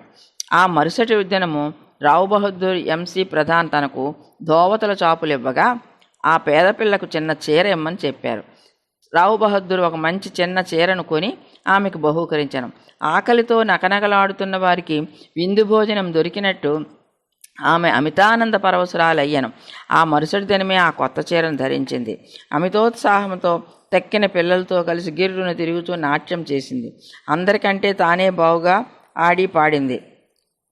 మరుసటి దినము చీరను పెట్టెలో దాచుకొని మామూలు చింకి బట్ట కట్టుకొని పనిచేయడానికి వచ్చింది. కానీ ఆమె ఆనందమునకు లోటు లేకుండాను. ఇదంతయు చూచి దాసగను జాలి భావం మెచ్చుకోలుగా మారింది. పిల్ల నిరుపేద కాబట్టి చింకిగుడ్డలు కట్టుకుంది. ఇప్పుడు ఆమె కొత్త చీర కలదు, కానీ దాన్ని పెట్టెలో దోచుకుంది. అయినప్పటికీ విచారం అన్నది కానీ నిరాశ అన్నది కానీ లేక ఆడుతూ పాడుతుంది. కాబట్టి కష్టసుఖముల అనుభవమును మన మనోవైఖరిపై ఆధారపడి ఉంటాయని అతడు గ్రహించాను. ఈ విషయమును గూర్చి దీర్ఘాలోచన చేశాను. భగవంతుడిచ్చిన దానితో మనము సంతసించాలి. భగవంతుడు మనలా అన్ని దిశల నుండి కాపాడి మనకు కావలసింది ఇస్తుంటారు. కానీ భగవంతుడు ప్రసాదించినంతా మన మేలు కొరకే అని గ్రహించాలి. ఈ ప్రత్యేక విషయంలో ఆ పిల్ల యొక్క పేదరికము, ఆమె చినిగిన చీర, కొత్త చీర, దాన్నిచ్చిన దాత, దాన్ని పుచ్చుకొన్న గ్రహీత, దానభావము ఇవన్నీ భగవంతుని అంశములే. భగవంతుడు ఈ అన్నిటి యందు వ్యాపించి ఉన్నాడు. ఇచ్చటి దాసుగను ఉపనిషత్తుల్లో నీతిని అనగా ఉన్నదానితో సంతృష్టి చెందిత ఏది మనకు సంభవించున్నదో అది అంతయు భగవంతుని ఆజ్ఞచే జరుగుచున్నదనియు తుదకది మన మేలు కొరకే అని గ్రహించాలి. విశిష్టమైన బోధనా విధానము. పై కథను బట్టి బాబా మార్గము మిక్కిలి విశిష్టమైనదనియు అపూర్వమైనదనియు పాఠకులు గ్రహించే ఉంటారు. బాబా షిరిడీని విడినప్పటికీ కొందరిని మచ్చేంద్రగఢ్కు, కొందరిని కొల్హాపూర్కు కానీ షోలాపూర్కు కానీ సాధన నిమిత్తం పంపుచుండేవారు. కొందరికి సాధారణ రూపంలోనూ, కొందరికి స్వప్నావస్థలోనూ, అది రాత్రి కానీ పగలు కానీ కనిపించి కోరికలు నెరవేర్చేవారు. భక్తులకు బాబా బోధించు మార్గములు వర్ణింపనలవి కాదు. ఈ ప్రస్తుత విషయంలో దాసగణను విలేపార్లే పంపి పనిపిల్ల ద్వారా అతని సమస్యను పరిష్కరించాను. కానీ విలేపార్లే పంపకుండా షిరిడిలోనే బాబా బోధించరాదా అని కొందరు అనవచ్చును. కానీ బాబా అవలంబించినదే సరియైన మార్గం. కానిచో పేద నౌకరి పిల్ల ఆమె చీర కూడా భగవంతుని సంకల్ప రూపములే గాని దాసగను ఎట్లు నెరవేర్చుకొని ఉండును? ఈశావాసోపనిషత్తులో నీతి. ఈశావాస్యోపనిషత్తులో ఉన్న ముఖ్య విషయము అది బోధించు నీతి మార్గమే. ఈ ఉపనిషత్తులో ఉన్న నీతి దానిలో చెప్పబడిన ఆధ్యాత్మిక విషయములపై ఆధారపడి ఉన్నది. ఉపనిషత్తు ప్రారంభ వాక్యములే భగవంతుడు సర్వాంతర్యామి అని చెప్తున్నది. దీన్ని బట్టి మనము గ్రహించవలసింది ఏమంటే, మానవుడు భగవంతుడిచ్చిన దానితో సంతృప్తి చెందవలను. ఏలయనా భగవంతుడు అన్నిటి యందు కలడు. కావున భగవంతుడు ఏది ఇచ్చానో అది ఎల్ల మన మేలు కొరికే అని గ్రహించాలి. దీన్ని బట్టి ఇతరుల సొత్తుకై ఆశించరాదనియో ఉన్నదానితో సంతృష్టి చెందవలననియో భగవంతుడు మన మేలు కొరికే దాన్ని ఇచ్చి ఉన్నాడనియో కావున అది మనకు మేలు కలుగజేయనిదే అనియో గ్రహించాలి. దీనిలోని ఇంకొక నీతి ఏమంటే, మనుష్యుడు ఎల్లప్పుడూ ఏదో తనకు విధింపబడిన కర్మను చేయుచునే ఉండాలి. శాస్త్రములో చెప్పిన కర్మలు నెరవేర్చవలను. భగవంతుని ఆజ్ఞానుసారము నెరవేర్చుట మేలు. ఈ ఉపనిషత్తు ప్రకారము కర్మ చేయకుండా ఉండుట ఆత్మనాశనమునకు కారణం. మానవుడు శాస్త్రములో విధింపబడిన కర్మలు నెరవేర్చుట వలన నైష్కర్మ్యాదర్శము పొందును. ఏ మానవుడు సమస్త జీవరాశిని ఆత్మలో చూచునో, ఆత్మ అన్నిటి యందు ఉండునట్లు చూచునో, వేయేల సమస్త జీవరాశియు సకల వస్తువులు ఆత్మగా భావించునో, అట్టివాడు ఎందుకు మోహం పొందును? వాడెందుకు విచారించును? అన్ని వస్తువులలో ఆత్మను చూడకపోవచ్చే మనకు మోహము, అసహ్యము, విచారము కలుగుచున్నవి. ఎవడైతే సకల వస్తుకోటిని ఒక్కటిగా భావించునో, ఎవనికైతే సమస్తము ఆత్మయుగునో అతడు మానవులు పడు సామాన్య బాధలకు, దుఃఖ వికారములకు లోను కాడు. 20వ అధ్యాయం సంపూర్ణము. సద్గురు శ్రీ సాయినాథార్పణమస్తు. శుభం భవతు. ఓం శ్రీ సాయినాథాయ నమః. శ్రీ సాయి సచ్చరిత్రము 21వ అధ్యాయము. ప్రస్తావన. యోగీశ్వరుల వ్యవస్థ. విహెచ్ ఠాకూర్, అనంతరావు పాటంకర్, నవవిధ భక్తి, పండరీపురం ప్లేడరు. ఈ అధ్యాయంలో హేమాడ్ పంతు, వినాయక హరిశ్చంద్ర ఠాకూర్, బిఏ అనంతరావు పాటంకర్, పూనా, పండరీపురం ప్లేడర్ గూర్చిన కథలు చెప్పాను. ఈ కథలన్నీ ఆనందదాయకమైనవి. ఇవి సరిగా చదివినా గ్రహించినచో ఆధ్యాత్మిక మార్గమునకు దారి చూపును. ప్రస్తావన. సామాన్యముగా మన గత జన్మ సముపార్జనము వలన మహాత్ముల సాంగత్య భాగ్యం పొంది దానివలన మేలు పొందదము. దీనికి ఉదాహరణముగా హేమాడ్ పంతు తన సంగతిని చెప్పుచున్నాడు. బొంబాయి దగ్గరగా ఉన్న బాంద్రాకు ఇతడు చాలా కాలం మేజిస్ట్రేట్గా ఉండెను. అక్కడ పీర్ మౌలానా అను మహమ్మదీయ మహాత్ముడు నివసించుచుండెను. అనేక మంది హిందువులు, పారసీకులు, ఇతర మతస్థులు పోయి వారిని దర్శించుచుండ్రి. హేమాడ్ పంత్ పురోహితుడగు ఇనుస్ పీర్ మౌలానాను దర్శించుకుని అనేకసార్లు హేమాడ్ పంత్కు చెప్పాను. కానీ ఏవో కారణముల చేత హేమాడ్ పంత్ ఆ మహాత్ముని దర్శించలేకపోయాను. అనేక సంవత్సరముల తరువాత అతని వంతు వచ్చాను. అతడు షిరిడీకి పోయి శ్రీ సాయి దర్బారులో శాశ్వత స్థానమును పొందెను. దురదృష్టవంతులకు ఇట్టి మహాత్ముల సాంగత్యం లభించదు. కేవలం అదృష్టవంతులకే అలాంటిది లభిస్తుంది. యోగీశ్వరుల వ్యవస్థ. అత్యంత ప్రాచీన కాలం నుండి ప్రపంచమున యోగీశ్వరుల వ్యవస్థ ఉన్నది. అనేక మంది యోగులు అనేక చోట్ల అవతరించి వారికి విధింపబడిన పనులను నెరవేర్చెదరు. వారు అనేక చోట్ల పనిచేసినను అందరూ ఆ భగవంతుని ఆజ్ఞానుసారం నెరవేర్చెదరు. కాన ఒకరు చేయనది ఇంకొకరికి తెలియను, ఒకరు చేసిన దాన్ని ఇంకొకరు పూర్తి చేసేదరు. దీన్ని బోధించుటకు ఒక ఉదాహరణగా ఈ దిగువన ఉన్నది. విహెచ్ ఠాకూర్. వీరు రెవెన్యూ శాఖలో గుమస్తాగా ఉండిరి. ఆయన ఒకానొకప్పుడు బెళగాం సమీపనందలి వడ్గాం అను పట్టణమునకు ఒక సర్వే పార్టీతో వచ్చాను. అక్కడ అప్పాయను కన్నడ యోగిని దర్శించి వారి పాదములకు నమస్కరించాను. ఆ యోగి నిశ్చలదాసు రచించిన విచారసాగరమను వేదాంత గ్రంథమును సభలో ఉన్నవారికి బోధించుండెను. ఠాకూర్ పోవునప్పుడు వారు సెలవు కోరగా వారిట్లు చెప్పిరి, ఈ పుస్తకమును నీవు చదువువలను. నీవట్లు చేసినచో నీ కోరికలు నెరవేరును. ముందు నీ ఉద్యోగమునకు సంబంధించిన పని మీద ఉత్తర దిక్కునకు పోయినప్పుడు నీ అదృష్టవశమున నీకొక గొప్ప మహాత్ముని దర్శనం కలుగును. వారు నీ భవిష్యత్తుకు మార్గమును చూపెదరు. నీ మనస్సునకు శాంతి, ఆనందములు కలుగు చేసెదరు. ఆ తర్వాత ఠాకూర్ జొన్నరకు బదిలీ అయ్యాను. అచ్చటికి పోటుకై నాన్హేఘాటు లోయను దాటి పోవలసి ఉండను. ఈ లోయ మిక్కిలి లోతైనది. దాన్ని దాటుట చాలా కష్టం. దాన్ని దాటుటకు ఎనుబోతు తప్ప ఇతర ఏమిది ఉపయోగించరు. కావున ఎనుబోతుపై లోయను దాటుటే అతనికి బాధ కలిగాను. అచ్చటి నుండి కళ్యాణ్కు పెద్ద ఉద్యోగంపై బదిలీ అయ్యాను. అచ్చటి నానాసాహెబ్ చాందోర్కర్తో పరిచయం కలిగాను. ఆయన వలన ఆ సాయిబాబా గూర్చి అనేక సంగతులు తెలుసుకొని వారిని దర్శింపక ఆంక్షించాను. ఆ మరుసటి దినమే నానాసాహెబ్ షిరిడీ పోటుకు నిశ్చయించుకొను. కావున ఠాకూర్ను కూడా తనతో రమ్మని అడిగాను. ఠాకూర్ తనకు ఠానాలో సివిల్ కేసు ఉండొచ్చే రాలేనని చెప్పాను. అందుచే నానాసాహెబ్ ఒక్కడే వెళ్ళాను. ఠాకూర్ ఠానాకు వెళ్ళాను. కానీ అచ్చటి కేసు వాయిదా పడెను. అతడు నానాసాహెబ్ వెంట షిరిడీకి వెళ్ళకపోవచ్చే మిక్కిలి పశ్చాత్తాపడెను. అయినప్పటికీ షిరిడీ వెళ్ళాను. అంతకు ముందు రోజే నానాసాహెబ్ షిరిడీ విడిచిపెట్టనని తెలిసాను. ఇతర స్నేహితులు కొందరు అక్కడ కలిసిరి. వారు ఠాకూర్ను బాబా వద్దకు తీసుకొని పోయిరి. అతడు బాబాను చూచి వారి పాదములకు నమస్కరించి మిక్కిలి సంతోషించెను. అతని కండ్లు ఆనంద బాష్పములచే నిండెను. వడలు గగురు పొడిచెను. కొంతసేపటికి సర్వజ్ఞుడికి బాబా ఇట్లనెను, ఇచ్చటి మార్గము అప్పా బోధించే నీతులంత సులభము కాదు. నాన్హేఘాట్లో ఎనుబోతుపైన సవారీ చేయుట కంటే కష్టము. ఈ ఆధ్యాత్మ మార్గము మిగుల కఠినమైనది. దీనికి ఎంతో కృషి అవసరము. ఠాకూర్కు ఒక్కనికే అర్థముగా ఆ మాటలు వినగానే అతడు అమితానంద పరవశుడయ్యను. కన్నడ యోగి చెప్పిన మాటలు యథార్థములని గ్రహించను. 2 చేతులు జోడించి బాబా పాదములపై శిరస్సును పెట్టి తనను స్వీకరించి ఆశీర్వదించవలనని ప్రార్థించాను. అప్పుడు బాబా ఇట్లనెను, అప్పా చెప్పినదంతయు నిజమే, కానీ అవన్నీ అభ్యసించి ఆచరణలో పెట్టవలను. ఊరకనే గ్రంథములు చదువుట వలన ప్రయోజనం లేదు. నీవు చదివిన విషయమును గూర్చి జాగ్రత్తగా విచారించి అర్థం చేసుకొని ఆచరణలో పెట్టవలను. లేనిచో ప్రయోజనం లేదు. గురువనుగ్రహం లేని ఉత్త పుస్తక జ్ఞానము నిష్ప్రయోజనము. విచార సాగరములోని సిద్ధాంత భాగము అతడు చదివి ఉండను, కానీ ఆచరణను షిరిడీలో నేర్చను. ఈ దిగువ చెప్పిన ఇంకొక కథ కూడా ఈ సత్యమును బలపరచును. అనంతరావు పాటంకరను పూనా పెద్ద మనుషుడొకడు బాబాను చూడగోరెను. షిరిడీకి వచ్చి బాబా దర్శనం చేశాను. అతని కండ్లు సంతృష్టి చెందాను. అతడు ఆనందించాను. అతడు బాబా పాదములపై పడి తగు విధముగా పూజించి పిమ్మటి బాబాతో ఇట్లా అన్నాడు, నేను ఎక్కువగా చదివి తిని, వేదములను వేదాంతములను చదివి తిని, 18 పురాణములు వింటిని. నా మనస్సుకు శాంతి కలుగట్లేదు. కనుక నా పుస్తక జ్ఞానమంతయు నిష్ప్రయోజనము. పుస్తక జ్ఞానము లేని నిరాడంబర భక్తులు నాకంటే మేలు. మనస్సు శాంతి పొందనిచో పుస్తక జ్ఞానమంతయు వ్యర్థము.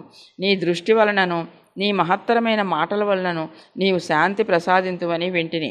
అందుచే నేను ఇచ్చటికి వచ్చి తిని. కావున నా యందు దాక్షిణ్యము చూపుము, నన్ను ఆశీర్వదించుము. అప్పుడు బాబా ఒక నీతి కథని ఈ విధంగా చెప్పాను. నవవిధ భక్తి 9 ఉండల గుర్రపు లద్ది నీతి కథ. ఒకనాడు ఒక వర్తకుడు ఇక్కడికి వచ్చాను. అతని ముందు ఒక ఆడగుర్రము లద్ది వేశాను. అది 9 ఉండలుగా పడెను. జిజ్ఞాసువైన ఆ వర్తకుడు పంచకొంగు చాచి 9 ఉండలను అందులో పెట్టుకొనెను. ఇట్లా అతడి మనస్సును కేంద్రీకరించగలిగాను. ఈ మాటల అర్థమును పాటంకర్ గ్రహించలేకుండాను. అందుచేతడు గణేష్ దామోదర్ ఉరఫ్ దాదా కేల్కర్ను ఇట్లా అడిగాను, ఆ మాటల్లో బాబా ఉద్దేశమేమి? కేల్కర్ ఇట్లు జవాబిచ్చాను, నాకు కూడా బాబా చెప్పినదంతయు తెలియదు, కానీ వారి ప్రేరణ ప్రకారము నాకు తోచినది నేను చెప్పేదను. ఆడగుర్రం అనగా ఇచ్చట భగవంతుని అనుగ్రహము. 9 ఉండల లద్ది అనగా నవవిధ భక్తులు. అది ఏమంటే శ్రవణము, వినుట, కీర్తనము, ప్రార్థించుట, స్మరణము, జ్ఞప్తి అందుంచుకొనుట, పాదసేవనము, పాద సంవహనము, అర్చనము, పూజ, నమస్కారము, వంగి నమస్కరించుట, దాస్యము, సేవ, సఖ్యత్వము, స్నేహము, ఆత్మనివేదనము, ఆత్మను సమర్పించుట. ఇవి నవవిధ భక్తులు. వీనిలో ఏదైనా ఒక మార్గమును హృదయపూర్వకంగా అనుసరించిన ఎడల భగవంతుడు సంతుష్టి చెందును. భక్తుని గృహమందు ప్రత్యక్షమగును. భక్తి లేని సాధనములన్నయు అనగా జపము, తపము, యోగము, ఆధ్యాత్మిక గ్రంథముల పారాయణ, వానిలోని సంగతులను ఇతరులకు బోధించుట మొదలగునవి నిష్ప్రయోజనము. భక్తియే లేనిచో వేదములలోని జ్ఞానము, జ్ఞాని అని గొప్ప ప్రఖ్యాతి, నామమాత్రమునైన చేయు భజన ఇవన్నీ వ్యర్థము. కావలసినది ప్రేమాస్పదమైన భక్తి మాత్రమే. నీవు కూడా ఆ వర్తకుడను అనుగ్రహము ఆ వర్తకుడను ననుకొనుము. లేదా సత్యమును తెలుసుకొనుటకు ప్రయత్నించుచున్న వ్యక్తిని అనుకొనుము. వాని వలె నవవిధ భక్తులను ప్రోగు చేయును. ఆతురతతో ఉండుము. వాని వలె నవవిధ భక్తులను ఆచరణలో పెట్టుటకు సిద్ధముగా ఉండుము. అప్పుడే నీకు మనస్థైర్యము, శాంతి కలుగును. ఆ మరుసటి దినము పాటంకర్ బాబాకు నమస్కరించకపోగా 9 గుర్రపు లద్ది ఉండలను ప్రోగు చేస్తువా లేదా అని ప్రశ్నించాను. అతడు తాను నిస్సహాయుడిననియు బాబా అనుగ్రహం చే మాత్రమే వారిని సులభముగా ప్రోగు చేయవచ్చునను. అప్పుడు బాబా శాంతి క్షేమములు కలుగునని ఆశీర్వదించాను. పాటంకర్ అపరిమిత ఆనంద భరితుడయ్యను. పండరీపురం ప్లేడరు. ఒక చిన్న కథతో ఈ అధ్యాయం ముగించదను. ఈ కథ బాబా సర్వజ్ఞుడని తెలుపును. ప్రజలను సరియైన మార్గమును పెట్టుటకు, వారి తప్పులను సవరించుటకు బాబా సర్వజ్ఞత్వము ఉపయోగించుచుండెను. ఒకనాడు పండరీపురం నుండి ఒక ప్లేడర్ వచ్చాను. అతడు మసీదుకు పోయి సాయిబాబాను దర్శించాను. వారి పాదములకు నమస్కరించాను. అడుగుకొండనే దక్షిణ ఇచ్చాను. జరుగుచున్న సంభాషణలు వినుటకు ఒక మూల కూర్చుండాను. బాబా అతని వైపు ముఖం త్రిప్పి ఇట్లనెను, ప్రజలంత టక్కరులు, వారు పాదములపై పడిదరు, దక్షిణనిచ్చెదరు, కానీ చాటుగా నిందించెదరు. ఇది చిత్రము కాదా? ఆ మాటలు ప్లేడర్కు సూటిగా తగిలినవి. ఎవరికీ బాబా మాటల్లోని అంతరార్థం బోధపడలేదు. ప్లేడర్ మాత్రము గ్రహించాను, కానీ అక్కడ ఏమీ మాట్లాడలేదు. వాడాకు పోయిన పిమ్మట ప్లేడర్ కాకాసాహెబ్ దీక్షిత్తో ఇట్లనెను, బాబా చెప్పినది అంతయు యథార్థమే. ఆ బాణము నాపై ప్రయోగించిరి. అది నా గూర్చియే. నేనెవరినీ నిందించకూడదు, తృణీకరించరాదని బోధించుచున్నది. పండరీపురము సబ్జడ్జియగు నోల్కరు తన ఆరోగ్యాభివృద్ధి కొరకు షిరిడీకి వచ్చాను. అచ్చటనే మకాం చేశాను. ప్లేడర్ల విశ్రాంతి గదిలో దీని గూర్చి వివాదం జరిగాను. రోగముచే బాధపడుచున్న సబ్జడ్జి ఔషధమును సేవించక షిరిడీకి పోయిన మాత్రమే బాగోగునా అని మాట్లాడుకొనిరి. సబ్జడ్జిని వ్యాఖ్య చేసిరి. సాయిబాబాను నిందించిరి. నేను కూడా అందుకొంత భాగము వహించితిని. నేను చేసినది సమంజసము కాదని ఇప్పుడు సాయిబాబా నిరూపించను. ఇది నాకు దూషణ కాదు, నాకిది ఆశీర్వచనమే. ఇది నాకు ఒక ఉపదేశము.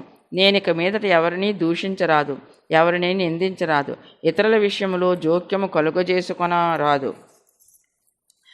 పండరీపురమునకు షిరిడి 300 మైళ్ళ దూరముననున్నది. బాబా సర్వజ్ఞుడు ఒకటిచే పండరీపురంలో ప్లేడర్ల విశ్రాంతి గదిలో ఏమి జరిగినో తెలుసుకున్నారు.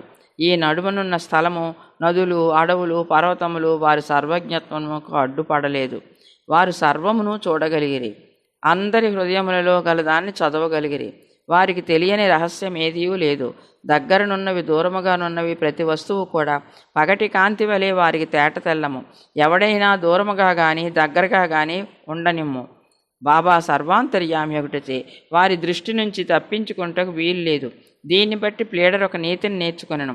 ఒకరిని గూర్చి చెడు చెప్పరాదు, మరియు అనవసరముగా వ్యాఖ్యానం చేయరాదు. అట్లు బాబా అతని దుర్గుణములు పోగొట్టి సన్మార్గమునందు పెట్టెను.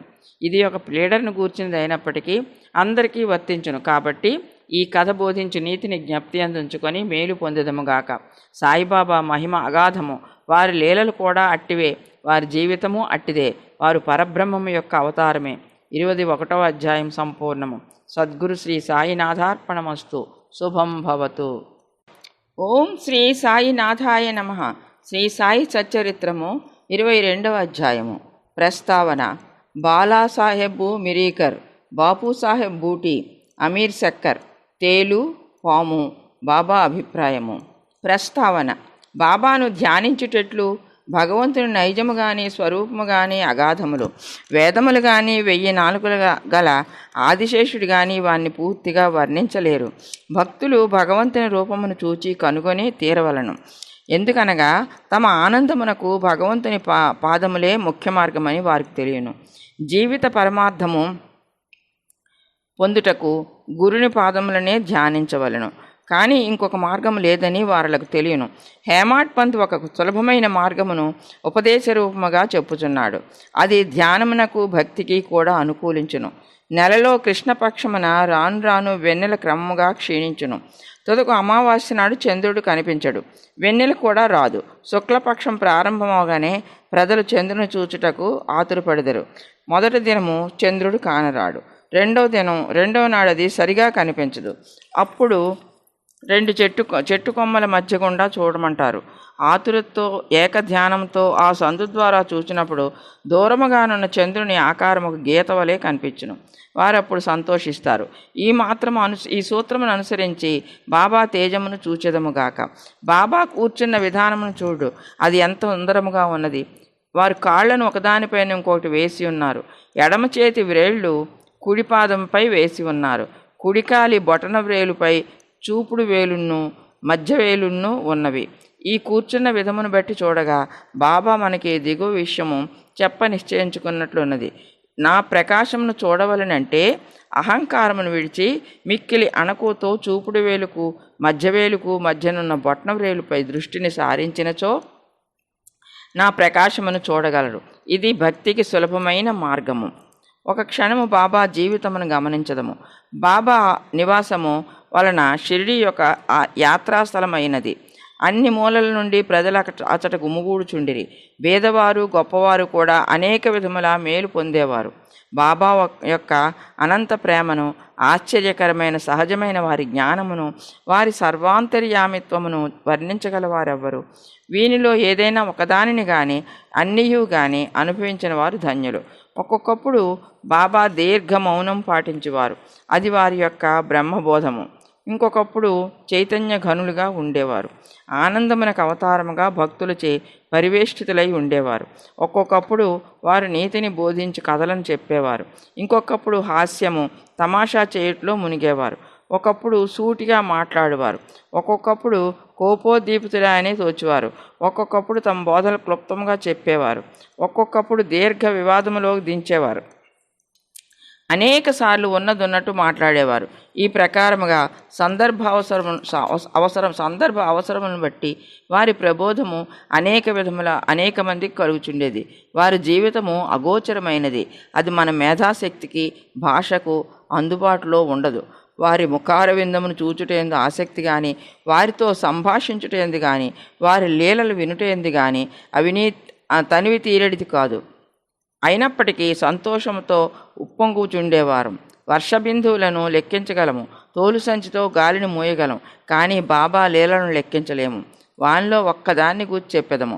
భక్తుల ఆపదలను కనుగొని భక్తులను వారి బారి నుండి సకాలమున బాబా ఎట్లు తప్పించుచుండెనో ఇతడు చెప్పుదము. బాలాసాహెబ్ మిరీకర్ సర్దార్ కాకాసాహెబ్ మిరీకర్ కొడుకగు బాలాసాహెబ్ మిరీకర్ కోపర్గాంకు మామలద్దారుగా ఉండేవారు. అతను ఒకనాడు చితలీ గ్రామ పర్యటనకు పోవుచుండెను. మార్గమధ్యమున బాబాను చూచుటకు షిరిడీకి వచ్చాను. మసీదుకు పోయి బాబాకు నమస్కరించాను. బాబా అతని యోగక్షేమాలను అడిగి జాగ్రత్తగా ఉండవాలని హెచ్చరిక చేయుచు ఇట్లనను, నీకు మన ద్వారకామాయి తెలివినా? బాలాసాహెబ్ నాకు ఆ ప్రశ్న బోధపడకపోవచ్చే ఊరుకున్నాను.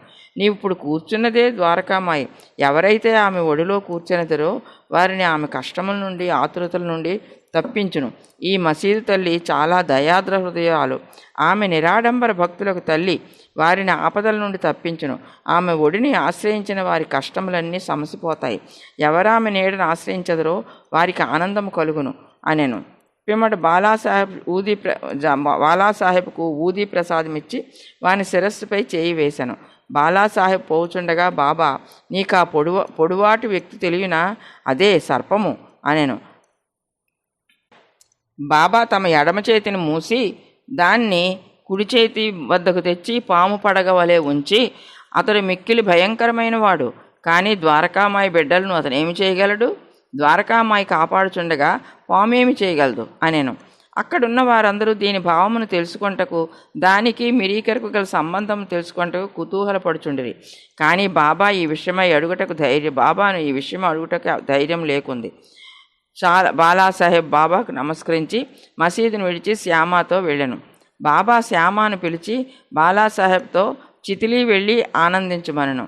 బాబా ఆజ్ఞానుసారము తాను కూడా వెంట వచ్చేదనని శ్యామ బాలాసాహెబ్తో చెప్పాను. అసౌకర్యముగా ఉండును కాన వద్దని బాలాసాహెబ్ శ్యామతో చెప్పాను. శ్యామ బాబాకి సంగతి తెలిపాను. బాబా ఇట్లనను, సరే వెళ్ళవద్దు, వాని మంచి మనం కోరితేమి, ఏది నుదుట రాసి ఉన్నదో అది జరుగుట తప్పదు. ఈ లోపల బాలాసాహెబు తిరిగి ఆలోచించి శ్యామను తన వెంట రమ్మన్నారు. శ్యామ బాబా వద్ద సక్కేయి సెలవు పుచ్చుకొని బాలాసాహెబ్తో టాంగాలో బయలుదేరను. వారు రాత్రి 9 గంటలకు చితిలీ చేరారు. ఆ ఆంజనేయాలయంలో బస చేశారు. కచేరీలో పనిచేయవారెవరూ రాలేదు. కావున నెమ్మదిగా ఒక మూల కూర్చొని మాట్లాడుచుండిరి. దానిపైన కూర్చొని చాపపైన కూర్చొని బాలాసాహెబ్ వార్తాపత్రిక చదువుచుండెను. అతడు ధరించిన అంగవస్త్రంపై ఒక సర్పం ఉండెను. దాన్ని ఎవ్వరూ చూడలేదు. అది బుసకొట్టుచూ కదులుచుండెను. ఆ ధ్వని నౌకరు వినెను. అతడు ఒక లాంతరు తెచ్చి సర్పమును చూచి పాము పాముని అరిచాను. బాలాసాహెబ్ భయపడెను, వణుకుట ప్రారంభించాను. శ్యామ కూడా ఆశ్చర్యపడెను. అందరూ మెల్లగా కట్టెలను తీసిరి. బాలాసాహెబు నడుము నుండి పాము దిగుటకు ప్రారంభించాను. దాన్ని కొట్టి చంపివేసిరి. ఈ ప్రకారంగా బాబా ముందుగా హెచ్చరించి బాలాసాహెబ్ను హాని నుండి తప్పించిరి. బాబా అందు బాలాసాహెబ్కు గల ప్రేమ దృఢమయ్యను. బాపూసాహెబ్ బూటీ నానా డ్యాంగలే అని గొప్ప జ్యోతిష్యుడు బాపూసాహెబ్ బూటీ షిరిడీలో ఉండునప్పుడు ఒకనాడు ఇట్లనెను: ఈ దినము నీకు అశుభము, నీకు ఈ దినము ప్రాణగండమున్నది. ఇది బాపూసాహెబ్ని ఆందోళనకు గురిచేశాను. ఆయన యథాప్రకారం మసీదుకు పోగా బాబా బాపూసాహెబ్తో ఇట్లని: ఈ నానా ఏమనుచున్నాడు? నీకు మరణం ఉన్నదని చెప్పుచున్నాడు కదా. సరే, నీవేమి భయపడనక్కర్లేదు. మృత్యువు ఎట్లు చంపునో చూచెదముగాక అని వానికి ధైర్యంతో జవాబిమ్ము. ఆనాటి సాయంకాలం బాపూసాహెబ్ బూటీ మరుగుదొడ్డికి పోయాను. అక్కడ ఒక పామును చూచాను. అతని నౌకరు దాన్ని చూచాను. ఒక రాయినెత్తి కొట్టబోయాను. బాపూసాహెబ్ పెద్ద కర్రను తీసుకొని రమ్మనను. నౌకరు కర్రను తీసుకొని వచ్చినంతలో పాము కదిలిపోయి అదృశ్యమయ్యాను. ధైర్యంతో ఉండమని ఆడిన బాబా పలుకులను బాపూసాహెబ్ జ్ఞప్తికి తెచ్చుకొని సంతోషించాను. అమీర్ శక్కర్ కోపర్గాం తాలూకాలో కొఠాలే గ్రామ నివాసి అమీర్ శక్కర్. అతడు ఒక కసాయి కులమునకు చెందినవాడు. అతడు బాంద్రాలో కమిషన్ వ్యాపారిగా పనిచేశాను. అక్కడ అతనికి మంచి పలుకుబడి కలదు. అతడు కేళ్లవాతంతో బాధపడుచుండుచే భగవంతుని జ్ఞప్తికి తెచ్చుకొని వ్యాపారమును విడిచిపెట్టి షిరిడీ చేరి బాధ నుండి తప్పింపమని బాబాను వేడాను. చావడిలో కూర్చొనమని బాబా అతన్ని ఆజ్ఞాపించాను. అటువంటి రోగికి ఆ స్థలము సరి అయినది కాదు. అది ఎల్లప్పుడూ తేమగా ఉంటుంది. గ్రామంలో ఇంకేదైనా స్థలం బాగుండేది. కానీ బాబా పలుకులే తగిన ఔషధము. నిర్ణయ సూత్రము. మసీదుకు వచ్చుటకు బాబా అతనికి అనుజ్ఞ ఇవ్వలేదు. చావడిలోనే కూర్చొనమని ఆజ్ఞాపించాను. అది వానికి మిక్కిలి లాభకారి అయ్యను. ఎందుకనగా బాబా ఉదయము సాయంకాలము చావడి వైపు పోవుచుండెను. అదీ కాక దినము విడిచి దినము ఉత్సవంతో పోయి బాబా అచట నిద్రించుండెను. అందుచే అమీర్ బాబా యొక్క సాంగత్యమును సులభముగా పొందుచుండెను. పూర్తిగా 9 నెలలు అమీర్ శక్కర్ అక్కడ ఉండెను. కొంతకాలం తర్వాత అతనికి ఆ స్థలంపై విసుగు కలిగింది. ఒకనాటి రాత్రి ఎవరికీ చెప్పకుండా కోపర్గాం పారిపోయాను. అక్కడొక ధర్మశాలలో దిగాను. అక్కడ ఒక ఫకీరు చచ్చుటకు సిద్ధముగా నుండెను. ఫకీరు నీళ్లు కావాలనగా అమీర్ పోయి నీరు తెచ్చి ఇచ్చాను. ఆ నీళ్లను త్రాగి ఫకీరు చనిపోయాను. అమీరు చిక్కులో పడెను. అతడు పోలీసు వారికి తెలియపరచంచో మొట్టమొదటి సమాచారం తెచ్చినవాడు ఒకటిచే తనకు ఆ ఫకీరు విషయం ఏమైనా తెలిసి ఉండునని పట్టుకుంటారు. ఆ చావునకు కూడా అతడి కారణభూతుడై ఉండవచ్చునని అనుమానిస్తారు. బాబా ఆజ్ఞ లేనిది షిరిడీ పెట్టుట తనదే తప్పని అతడు గ్రహించి పశ్చాత్తాపడెను. షిరిడీ పోవ నిశ్చయించుకొని ఆ రాత్రియే అతడి నుండి షిరిడీకి పోయాను. మార్గమధ్యమున బాబా నామమును జపం చేయుచుండెను. సూర్యోదయమునకు ముందే షిరిడీ చేరి ఆతురత నుండి తప్పించుకొను. బాబా ఆజ్ఞానుసారము చావడలోనే ఉండి రోగ విముక్తుడయ్యను. ఒకనాటి మధ్యరాత్రి బాబా, ఓ అబ్దుల్, నా పరుపువైపు ఏదో దుష్టప్రాణి వచ్చుచున్నది అని అరిచాను. లాంతర్ తీసుకుని అబ్దుల్ వచ్చి బాబా పరుపు చూచాను. కానీ ఏమీ కల్పించలేదు. జాగ్రత్తగా చూడమని బాబా చెప్పుచు నేలపై సటకాతో కొట్టుచుండెను. అమీర్ శక్కర్ బాబా లీలను చూచి అచ్చడికి పాము వచ్చినని బాబా అనుమానించి ఉండినని అనుకున్నాను. బాబా సాంగత్యం వలన బాబా ఆడు మాటలు చేయు క్రియలు భావమును అమీర్ గ్రహించుచుండెను.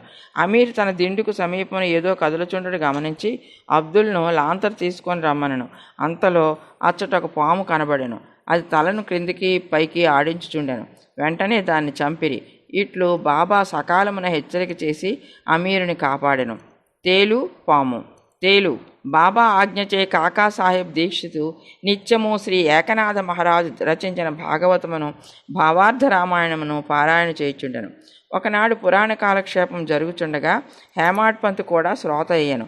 రామాలయంలో ఆంజనేయుడు తన తల్లి ఆజ్ఞానుసారము శ్రీరాముని మహిమను పరీక్షించు భాగము చదువునప్పుడు వినువారందరూ మైమర్చియుండిరి. అందులో హేమాడ్ పంత్ ఒకడు.